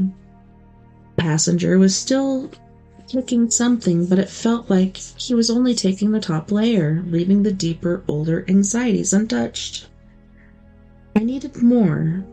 I needed a stronger dose, and if he only fed on my negative emotions, I realized with a chilling addict's logic that I would have to give him more to eat. I started to cultivate my own misery. I began to farm my own dread. I started small. I'd deliberately miss a bill payment just so I could spend a few days with the cold dread of a late fee notice hanging over my head. I'd take on extra impossible deadlines at work knowing I would have to work myself to the bone, just to feel that raw, frantic stress. And it worked. The more miserable I was during the week, the more powerful the release was on Tuesday night. I was back and better than ever. So I pushed it further. I started picking fights with my boss over trivial things, reveling in the hot, angry surge of adrenaline and the subsequent days of walking on eggshells. I started borrowing money I didn't need just to feel the crushing weight of debt. I was a self-destructive artist, and my medium was my own life. I was tearing it apart, piece by piece, just to have a stronger negative emotion to feed the silent man in my car, so I could feel a few hours of peace. It was a vicious, insane cycle, and I was completely, hopelessly trapped within it. The accident happened 3 weeks ago. It wasn't even his fault. Not directly, it was mine. I was driving home from a deliberately terrible day at work. A day where I had accidentally deleted a crucial file, incurring the full, screaming wrath of my supervisor. I was buzzing with a potent cocktail of shame and anxiety, already looking forward to my ride the next night. I was distracted. I ran a red light. It wasn't a bad crash. The other driver was fine. My old car was crumpled but fixable. My only injury was a clean break in my left tibia, a broken leg. At the hospital, I was lying in the ER. A doctor came in with my x-rays. He put them up on the light board. "Well, the good news is it's a simple fracture," he said, pointing with a pin. 6 to 8 weeks in a cast, and you should be good as new. He paused, his brow furrowed. He tapped a spot on the little x-ray, a little higher up on my tibia, away from the break. But what is this? I looked. There on the image of my bone was a strange, dark spiderweb-like growth. It was a shadow on the film, a patch of darkness that didn't belong. It looks like some kind of lesion, the doctor said, his voice now a low, clinical murmur. A tumor, maybe? We need to run some more tests. The next week was a blur of scans, needles, and quiet, worried conversations in hospital hallways that I wasn't supposed to hear. Finally, the doctor sat me down in a small, sterile office. He had a file in his hands, and a look on his face that I knew was not good news. I'm not going to sugarcoat this, he said, his voice gentle but firm. Growths, they're not just in your leg. They've spread. They're in your lungs, your liver, your spine. It's a very, very aggressive form of cancer. And the strangest part is, we can find no record of it in your previous medical files. It's as if these tumors already, at a late stage, have appeared out of thin air in just the last few weeks. I just stared at him, my mind a roar of white noise. He kept talking, using words like prognosis and palliative care and making arrangements, but I wasn't listening. I was thinking about my silent passenger. I was thinking about the weekly ritual. I was thinking about all that pain, all that anxiety, all that dread I had fed him. It hadn't just vanished. It had to go somewhere. Did he convert them somehow? He had taken my mental anguish and transformed it, giving it back to me in a new physical and utterly malignant form.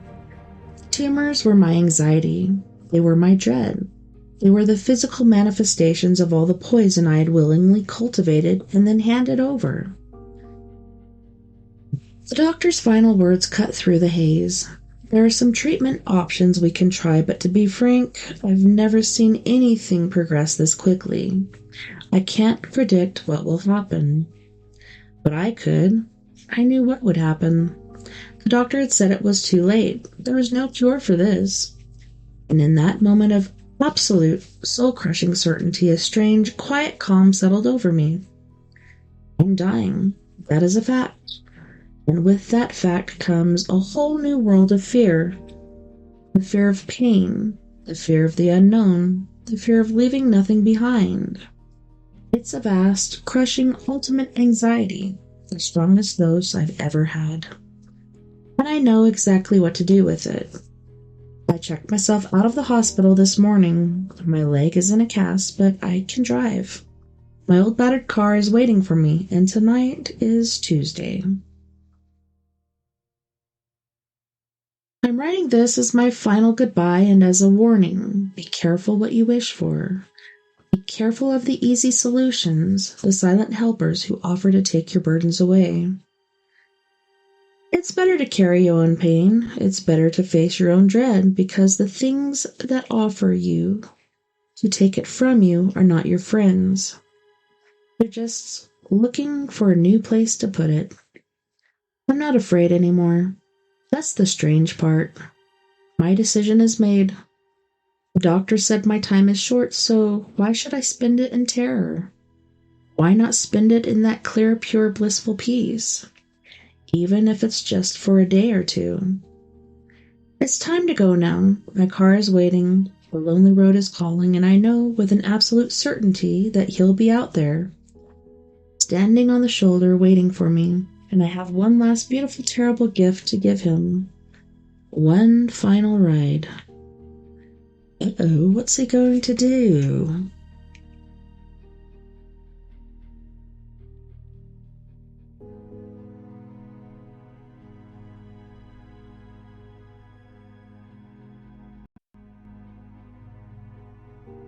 This is Reddit Humanoid Encounters by user Helios.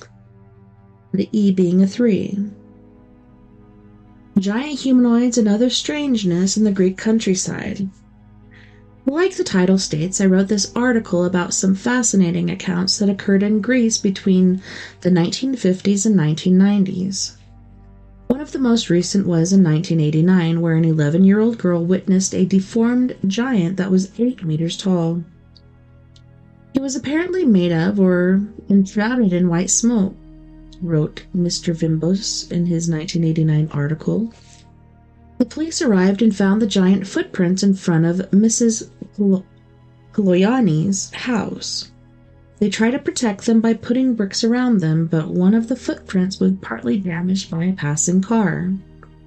What is also fascinating about this case is that 8 months after this giant humanoid encounter, there was the famous Russian Voronezh UFO encounter, where there were several witnesses that reported a giant humanoid creature. I spent an afternoon talking with a Greek researcher who initially wrote the news article back in 1989. He had a few other stories to share about giant humanoid encounters, all of which he had collected while curating hundreds of old Greek newspapers. Ooh, I guess we could go to this article. Let's see where it takes us. So where this has taken us is called ghosttheory.com. The title of the article is Giant Humanoids and Other Strangeness in the Greek Countryside. 61 years ago, in a remote stretch of road in the Arcadia region in Greece, 32-year-old George Psychoios found himself driving alone on a desolate country road late that frigid January night. He was driving back to his home village of Pakladokombas, where he encountered something truly terrifying that would forever change his life. As his car traversed the rough road that night in 1964, the headlights suddenly illuminated something bizarre on the side of the road. As he got closer, Mr. Psychoios realized that he was looking at it, and it made no sense. A giant humanoid being towering on the side of the road, standing still in complete and total darkness. Among the olive groves and tall grass stood an unimaginable being that Mr. Psychios estimated to be taller than 5 meters, 16.4 feet. A giant humanoid is what the news article printed a few days later. According to the rest of the story, the giant being stood for a second before crossing the road in one huge step, only to completely dissolve once it crossed to the other side. This story was printed in the book Klidokombos Folklore, 1985, by Lonis Anagnostopoulos. Greek writer and researcher Thanasis Vimbos included the translated version of this story in his blog as part of a collection of humanoid creatures in Greece. It's a great possibility that the story of the giant humanoid came from a local newspaper article that received little to no attention from any major press outlets. We must remember that back in 1964, Greece had just climbed out of the ruins of World War II and its own civil war in the mid-1940s. Regions like the Peloponnese were swiftly overtaken by the invading armies, as there was a severe lack of social infrastructure like telecommunications, military, or even public transport. Villages communicating via radios were living the high-tech life compared to the rest. But by the mid-1960s, Greece was starting to grow economically and technically with the rest of the world. So a story so wild, so unbelievable like that of Mr. Psychoios would have more than likely be printed on several Greek newspapers, allowing Mr. Lonis to preserve and compile that story along with others in his folklore book. However, we'll probably never know if this story came from an actual police report or if it was just made up sensationalism to sell newspapers. We then come to the familiar crux that haunts paranormal investigations. It all comes down to how believable the witness is and how solid the evidence is. We don't know for sure if on that dark January night Mr. George Psychos came across an almost 20-foot-tall humanoid. We don't even know if Psychos is a real person, but it does make for a terrifying and fascinating story, doesn't it? But was it just a story? A story like that of Mr. Psychos would be faintly remembered over time as just that, a story. Something to add to the folklore of the area for centuries to come. However, what if Mr. Psychos had with him a small camera? Something handy that he could have whipped out last minute to capture what he had just laid eyes upon. What then? His story would go from folklore to sharing the spotlight with other classics in the paranormal zeitgeist, like the infamous picture of the Brown Lady of Ranham Hall, or Borley Rectory brick photo. Mr. Psychos' photograph would probably be just as ambiguous and fascinating as the rest of them. I could see it now, a blurry photograph off-center, probably severely underexposed. Maybe showing what looked like two cement pillars on the side of the road. The picture being taken from inside his car, maybe from behind the windscreen, or maybe he stuck his camera out the driver's side window for a dramatic shot. The point is that Mr. Psychos did not do any of that since he had no camera with him. Negating the rest of us that crucial thing his story needed, evidence. However, fast forward 25 years later and several hundred kilometers to the north, an 11-year-old girl would finally avenge Mr. Psychos, so to speak. About 700 kilometers north of Akladakambos, as the crow flies, is the village of Chrysoptera, situated in the Kilkis region of northern Greece. It was there on a Thursday morning of June 29, 1989. 2.5 decades after Mr. Psychos' fling, 63-year-old grandmother Triandaphilia Kaloyani was outside her home watering her plants that day when a couple of loud bangs reverberated across her property. Loud and strong enough to send a jolt through the ground, shaking her small and modest home. Assuming that something bad happened, she rushed to her grandchildren who were playing in the front of the house. She ran into 11-year-old Evie and her 10-year-old brother Konstantinos, crying out in terror. "Grandma, I saw an enormous white cloud like a man. I heard a bang and the man disappeared immediately." Mrs. Calioni did not know what to make of the children's claims. However, it was clear that whatever they saw and caused that loud sound was real enough to put both her grandchildren in a state of panic. She went to inspect the spot where her granddaughter had seen the giant white cloud, finding a set of 2 gigantic footprints on the soft sandy road. According to the news article, one of the prints measured 3.6 feet by 1.1 foot, while the other print measured 3.4 feet by 1 foot.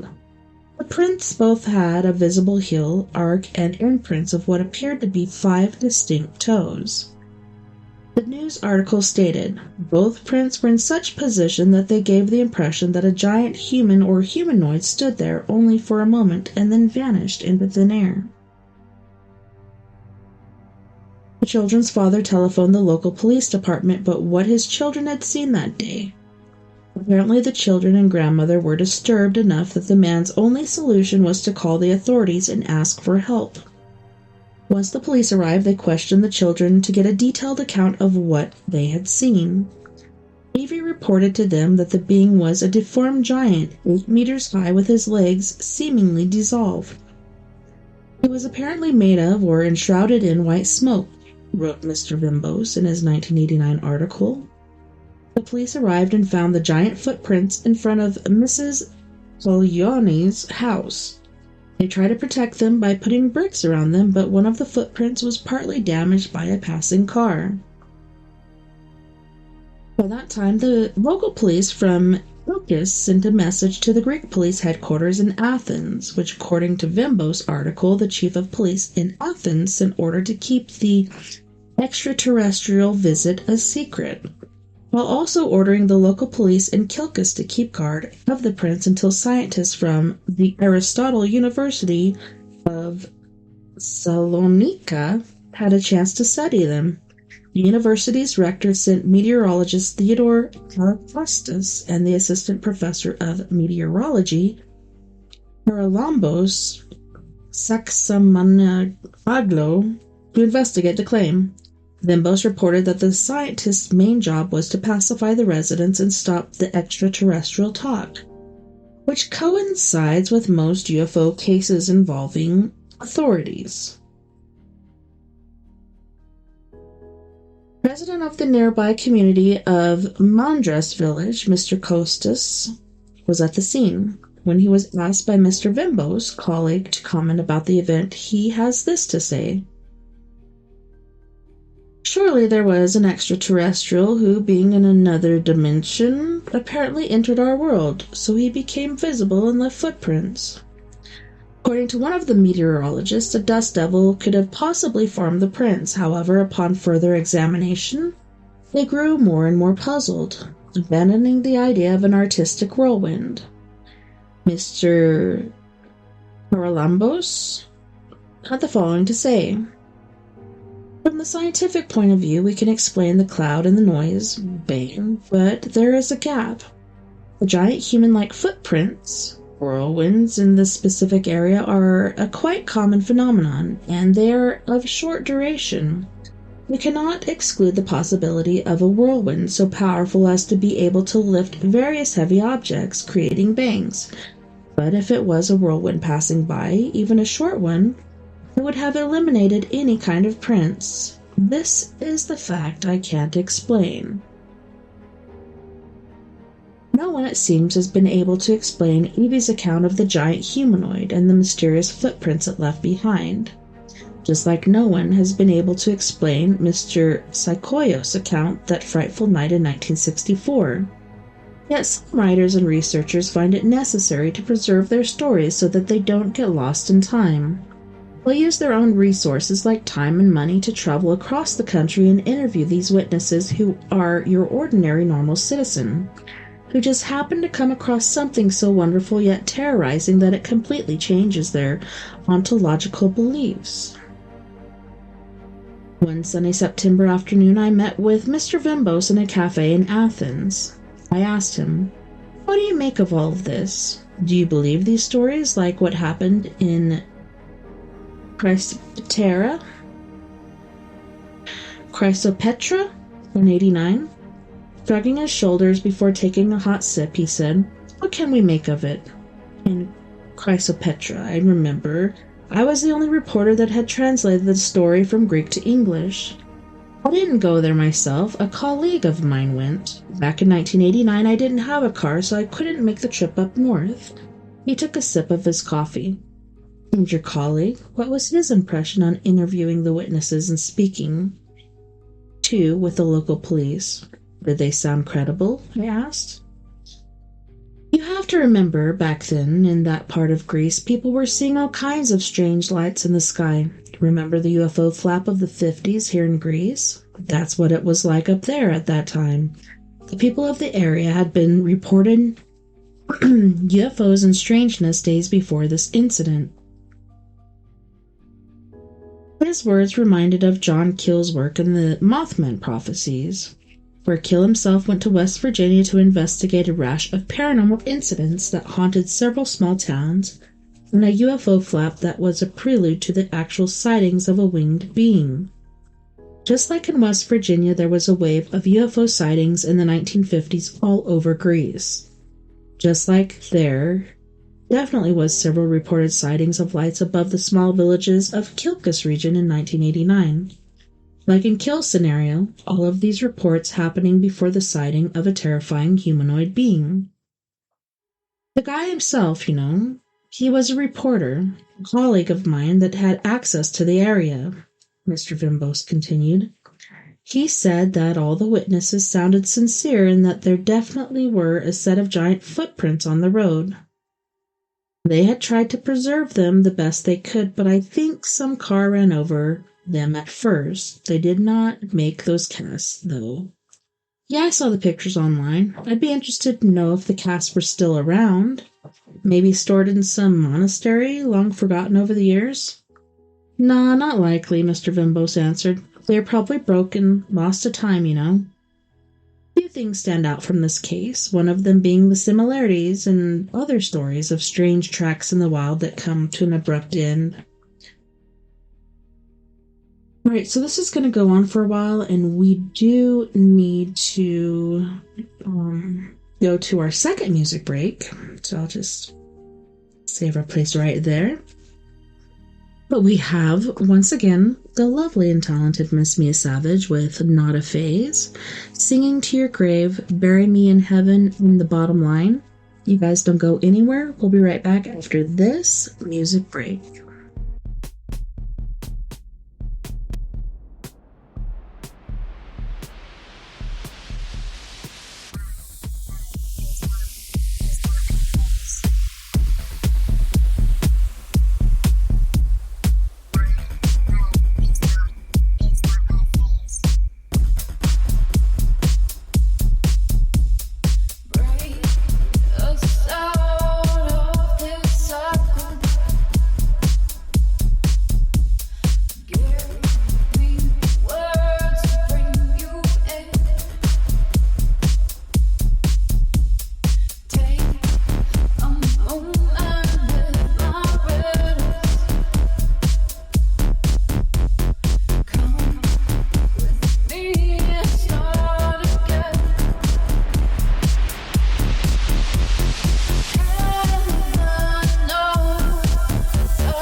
right now between fear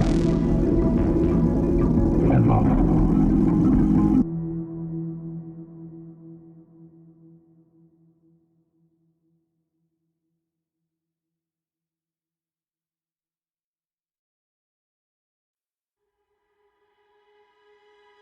Welcome back, and thanks so much for hanging with me tonight on We Are Paradox Media's Late Night in the Rockies. That once more was Miss Mia Savage with her band Antidote for Savages, hailing from the Phoenix area. Sometimes up here in the Bayfield area. I wish she'd just move back, maybe someday. As I said before, if you'd like to find her, or catch up with her group or whatnot, you can find her on Instagram under Antidote for Savages. All right, we're going to get back into ghosttheory.com, where we're talking about giant humanoids. And, hold on one second. So, it did close out on me as soon as I tapped to go back to that screen. It closed out. Luckily, I could go back to my history, but I'm hoping I'm finding the correct place. I'm not quite sure.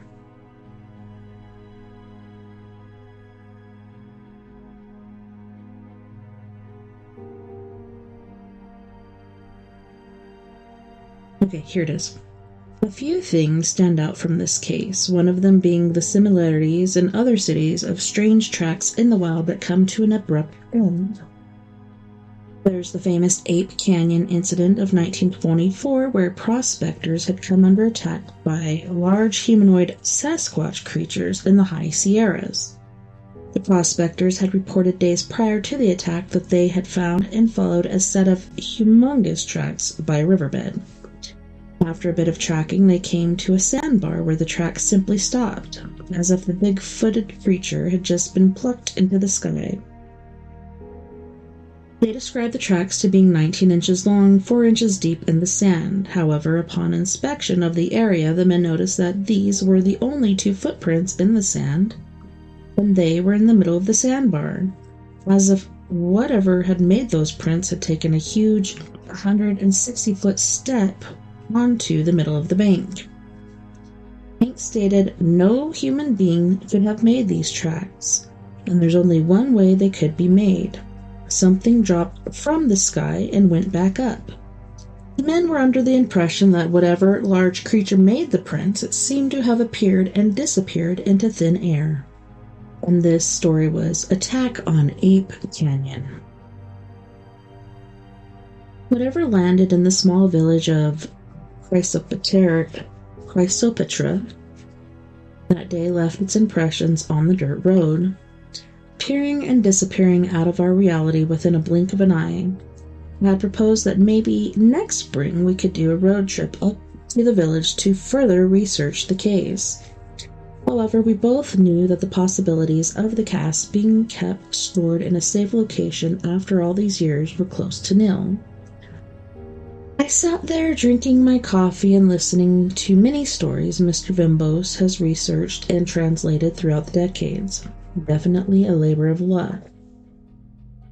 He looked at his phone, took another sip of his coffee, and said, "You know, those aren't the only cases of giant humanoids. Back in 1978, in Hellas, some remote part, another colleague of mine investigated this one. He told me of a story about a man, Antonis Kaloris, that claimed to have seen giant humanoids, tall like the others. He told me that the man was driving one night and had suddenly come across a couple of giants that were illuminated by his truck's headlights." "What? What else did he report?" I asked. "That's it. The guy saw the beings. He was terrified and put his truck in reverse. He said his truck stopped working momentarily." The report is in Mr. Vimbos' blog. It states that the incident took place on August 6, 1978, in the country road between Agia Mavra and Lefgori villages. The witness, Antonis Kaloris, was trying to flee for his life when his truck suddenly stopped about 60 meters away from the beings. that were giant. He then stated that his truck began to shake, vibrate. Once the shaking stopped, Mr. Flores was able to start the engine and speed away as fast as possible.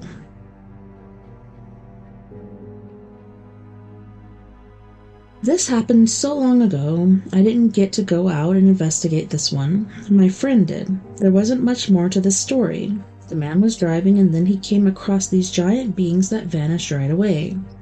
He told me that the poor man was terrified and that he had definitely seen something out there.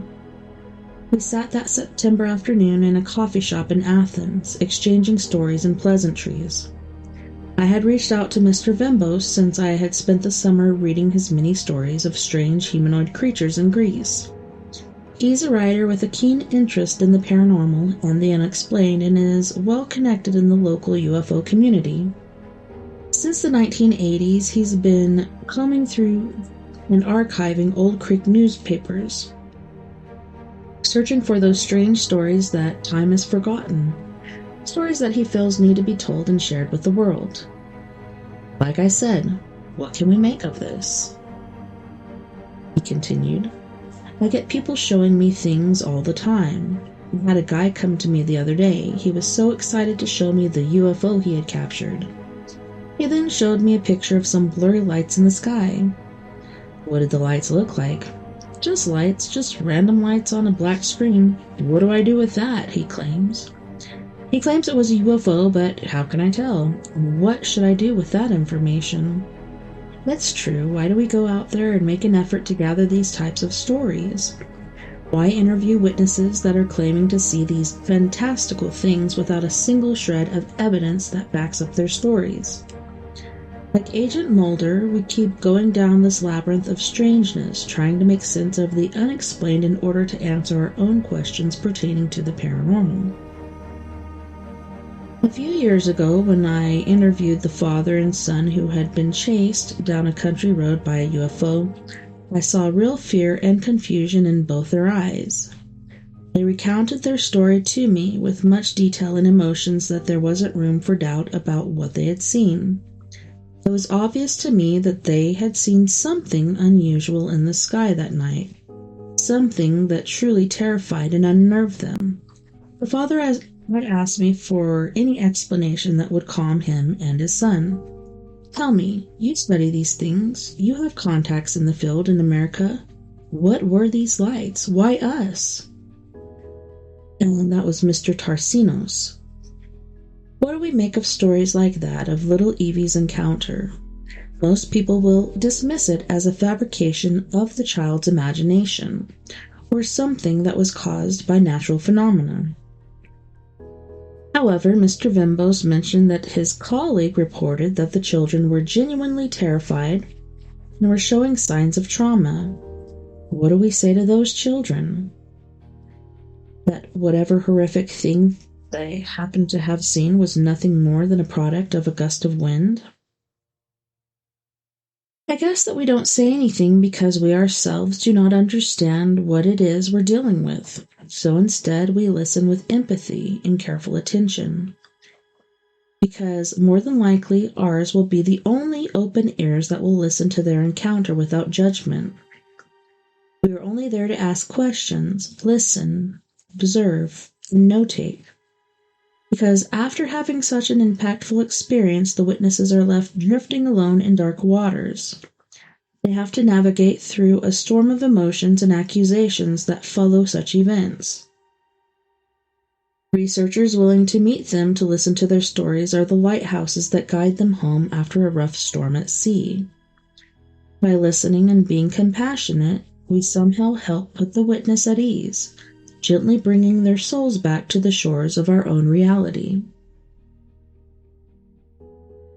It took me over an hour to get home that day, and the sun had set as I was driving through the mountain roads. I live outside of Athens in the Peloponnese region of Greece. Out there where apparently giants and UFOs roam the isolated country roads, waiting to reveal themselves to the lonely and unsuspecting driver at night. But that fateful night in 1964 to a certain George Psychoios. How However, unlike Mr. Psychoyos, the advancement in technology afforded me a false sense of security as I glanced at my smartphone and its easy-to-access camera, just in case. Alright, well that was a pretty good article.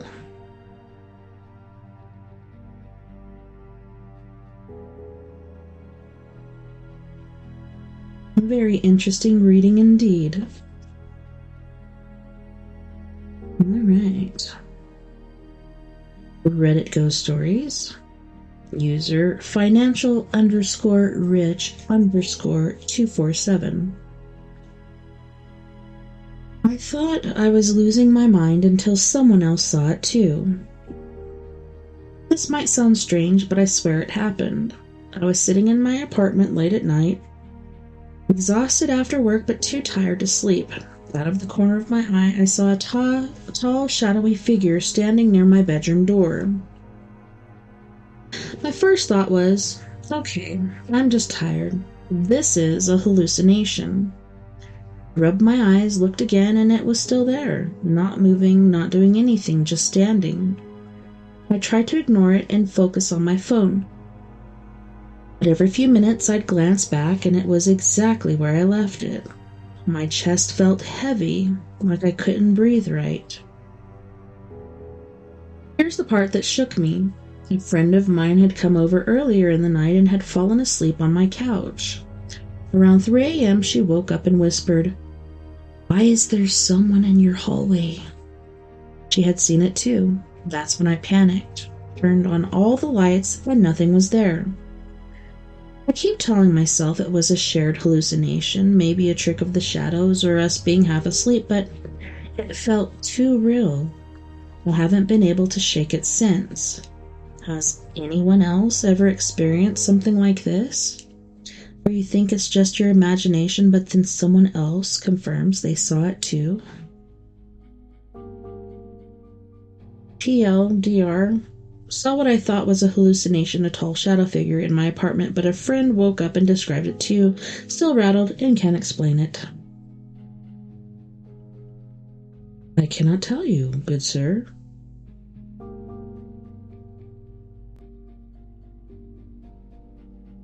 Moving on to the next story.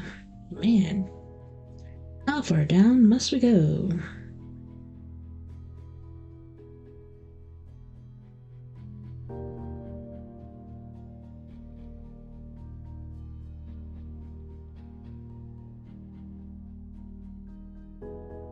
I think we read this one last week. It was a shadowy, spindly thing. A small, boy-sized, blacker-than-black, spindly shadow creature. She first said she saw it run behind 4 trees in the forest. I thought it looked like a small boy, but she said the limbs would just be all over the place. It moved fast and could see her, or see it in her peripherals. She saw it outside her window on the street. She dreamt of it last night. In her dream, it was blocking her way down the stairs. It said in her mind, "Your husband is wrong. I am real." Anyone heard of something like this before? It's freaking me out, and I don't know where to start. She says she's not scared of it, but it doesn't seem nice. Somebody said, "That's Turbo Granny."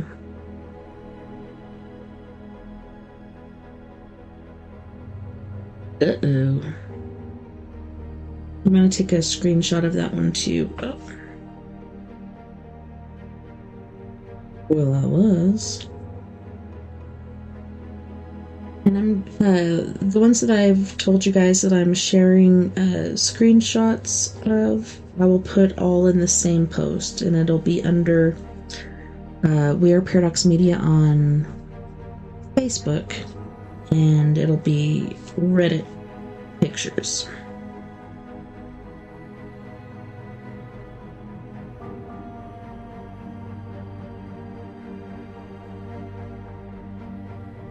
This one is Reddit Ghost Story.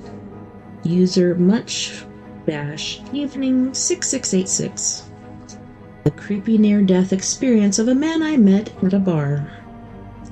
I heard this story from a guy I happened to meet at a bar, sitting next to me at the counter.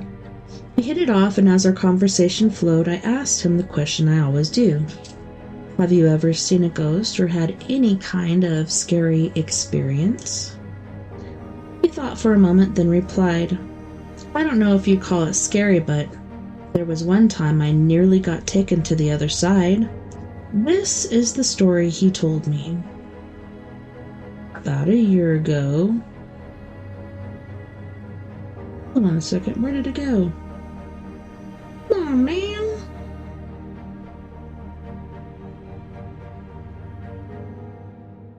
About a year ago, I had a near-death experience. At a construction site, I hit my head on something like an iron pipe and lost consciousness. You know how they say in near-death experiences you see light at the end of a tunnel? That's really what you see. I was standing in complete darkness, and ahead of me was a very bright, beautiful field of yellow flowers. And near it I could even hear the sound of a river flowing. On the other side were many of my old friends and family who had passed away. While I stood alone on this side, they were all expressionless, motioning for me to come over. But I knew it. If I go over there, I'll die. So I turned around and ran desperately toward the black hole on the opposite side. Maybe it was because my desire not to die was so strong. It was like instinct.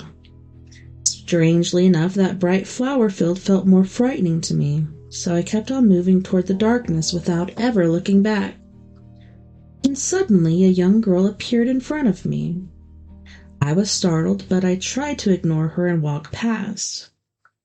But for some reason I couldn't ignore her, and before I knew it, I had stopped in my tracks and was talking to her. Who are you? I asked. The girl answered, I'm just a girl in a dream. You're only dreaming, so there's no need to go any further. If you head toward that black side, your good dream will turn into a nightmare. So it's better if you stay here. I'm waiting here too because a beautiful lady in white told me the same thing. Hearing that, I felt all the strength drain out of me. So it's just a dream, I thought. After that, I chatted with the girl for a while as we stayed there, but then all of a sudden the girl vanished into thin air. Even though it was just a dream, I felt an intense unease. I looked around, but she was nowhere to be seen. Then from the direction of the flower field, I heard a voice. Help me! Help me! It was the girl's voice. I forgot myself and ran toward the flower field. What I saw there was completely different from the scene I had seen before. It was nothing less than hell. Chains stretched out from all directions, wrapping around the girl's body, their hooks digging deep into her skin and flesh, binding her in place. Covered in blood, she was lifted into the air as if suspended, and thinking back on it now, that scene was just like the movie Hellraiser. Her eyes were opened wide, darting around frantically as if pleading with me for something. Behind her stood my family and friends just as before. But this time the white clothes they had been wearing were all drenched in blood, and they wore eerie smiles as they beckoned me closer. Seeing that, I was convinced this isn't a dream. It was the most terrifying experience of my life, and I ran, crying toward the black hole in utter desperation. As I ran, countless anguished faces surfaced in the darkest of dark all around me. But I didn't have the time to be afraid of those faces. I just kept running, terrified, desperately fleeing deeper into the darkness. Then I realized I was in a hospital. Several women dressed in white were standing there. I shouted, "Whoa!" and stumbled back, but when I looked carefully, they were nurses. I remember feeling relief from the bottom of my heart. But it was the first time I had ever had an experience like that, and when I woke up, I was drenched in sweat. So I told my friends about it, and they just said things like, "A near-death experience? Did Pinhead show up too? Man, that's awesome," and didn't take me seriously at all. They all made fun of me, but there were no pinheads or cenobites there. Was it really just a dream? Honestly, I don't know. But If back then I had gone through that tunnel and stepped into the bright flower field, what would have happened to me? Would I have been sent to hell? I don't think I'm such a bad person, though. If I ever see that same dream again, I'll probably die from a shock. So I never want to make the mistake of banging my head on a pipe again. I'm determined to avoid ever losing consciousness again, as that'd be bad.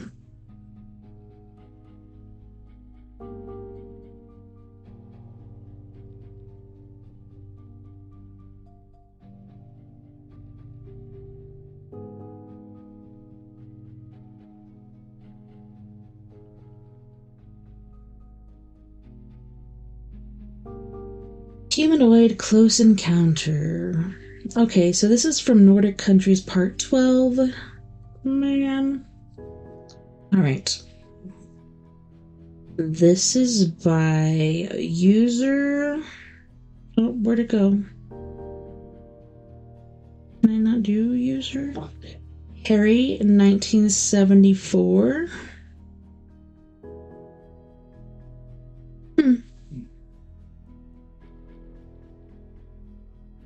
The truth is out there. There's so many interesting cases from the Nordic countries that need to be told, so I have decided to continue the series with a few more episodes after the special edition. The Humanoids in the Sphere. Vitus, Southwest Finland, end of August 1914.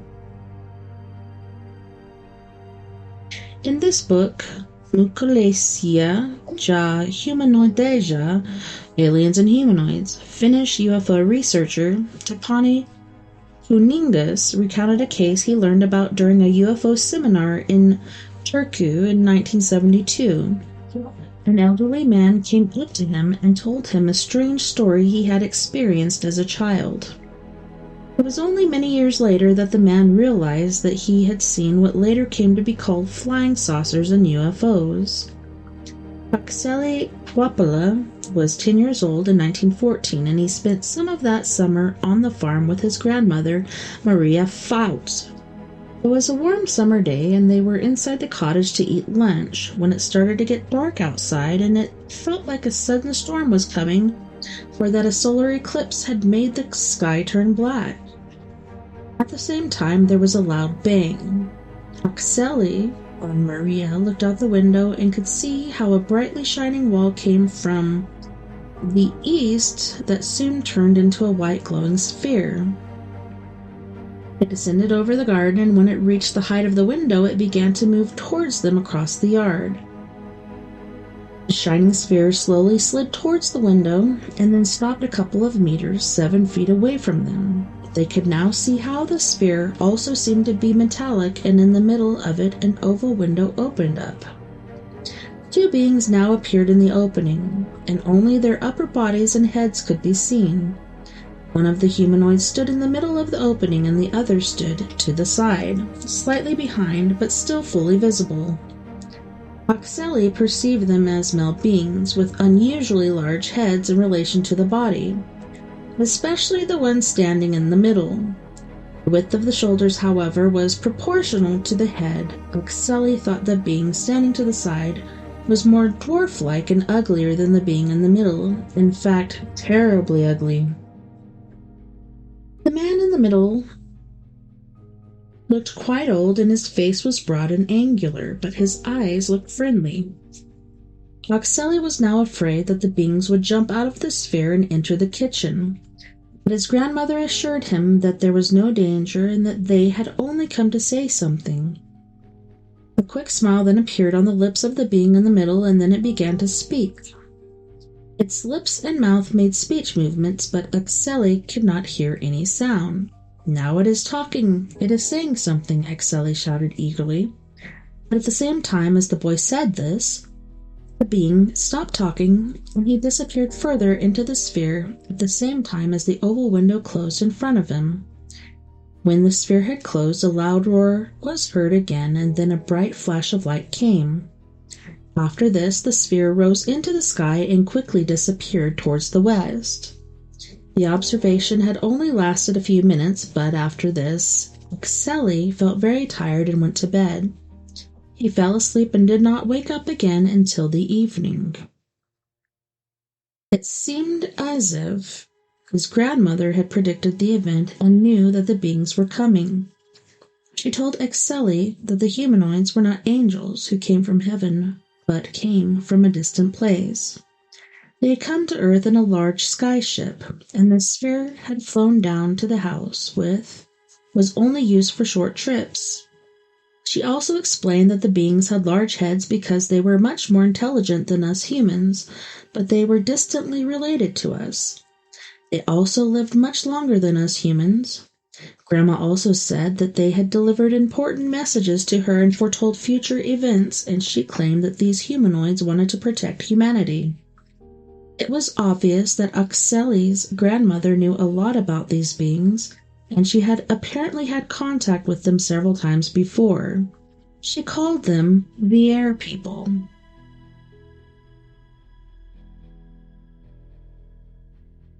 Bizarre little ball man. Little ball man. It was late afternoon, early evening in the countryside outside of a small village in the Västerbotten region in northern Sweden. The farmer, Helge Nyström, was cleaning a dish on his property when he looked up and saw a cigar-shaped object with wings land in a field 50 meters away.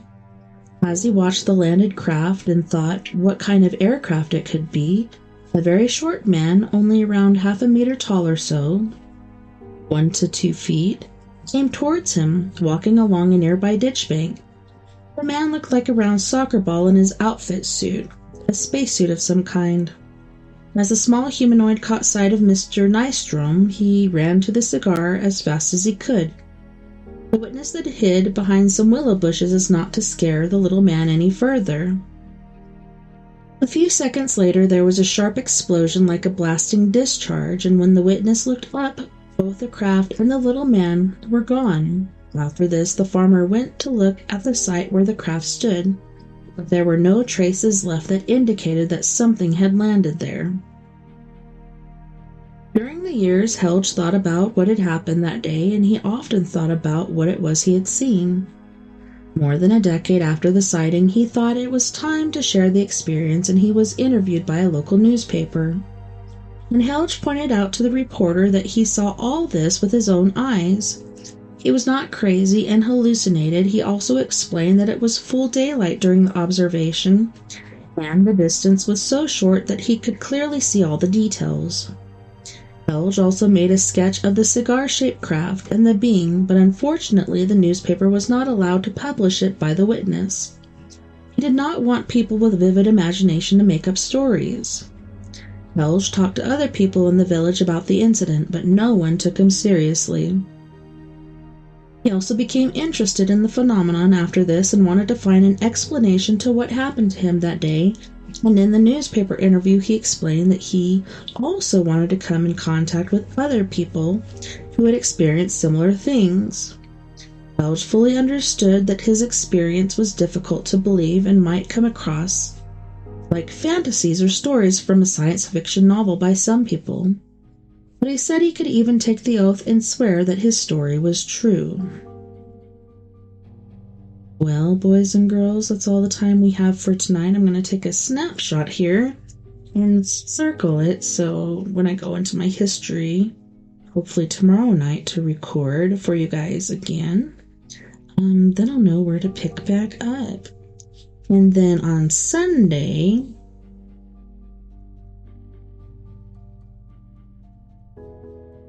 I will be here live and we'll do our YouTube thing if you guys are down for it. But, oh my goodness, I can't believe that is it. Oh my gosh, Becky.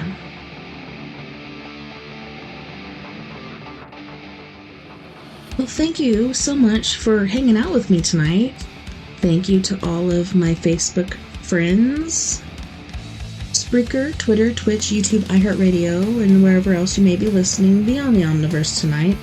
I had a wonderful time, and I can't wait to do it again tomorrow night when we'll be doing story time again with me, TessaTNT, and then, like I said, on Sunday, we'll be able to hang out together on the tube of you. Don't forget, fam, we are all in this together. Together we can make the world a bit better. And together, my friends, we are Paradox Media, because without you, there really is no us. Please, if you have the means and you enjoy or believe in what I am doing here, or even if hanging out with me makes you feel better or happy, please sling or fling whatever change or green you can my way. Send it to me by check at P.O. Box 663, Bayfield, Colorado 81122, Cash App at $TessaTNT, PayPal at TessaTNT, Venmo at Tessa-Thomas-Peterson, and Google Pay or Google Wallet at Tessa.N.Thomas308@gmail.com. Until next time, nighty-night, love and light, have a wonderful evening and rest of your weekend, and I will see you same crazy time, same crazy place. Bye, y'all.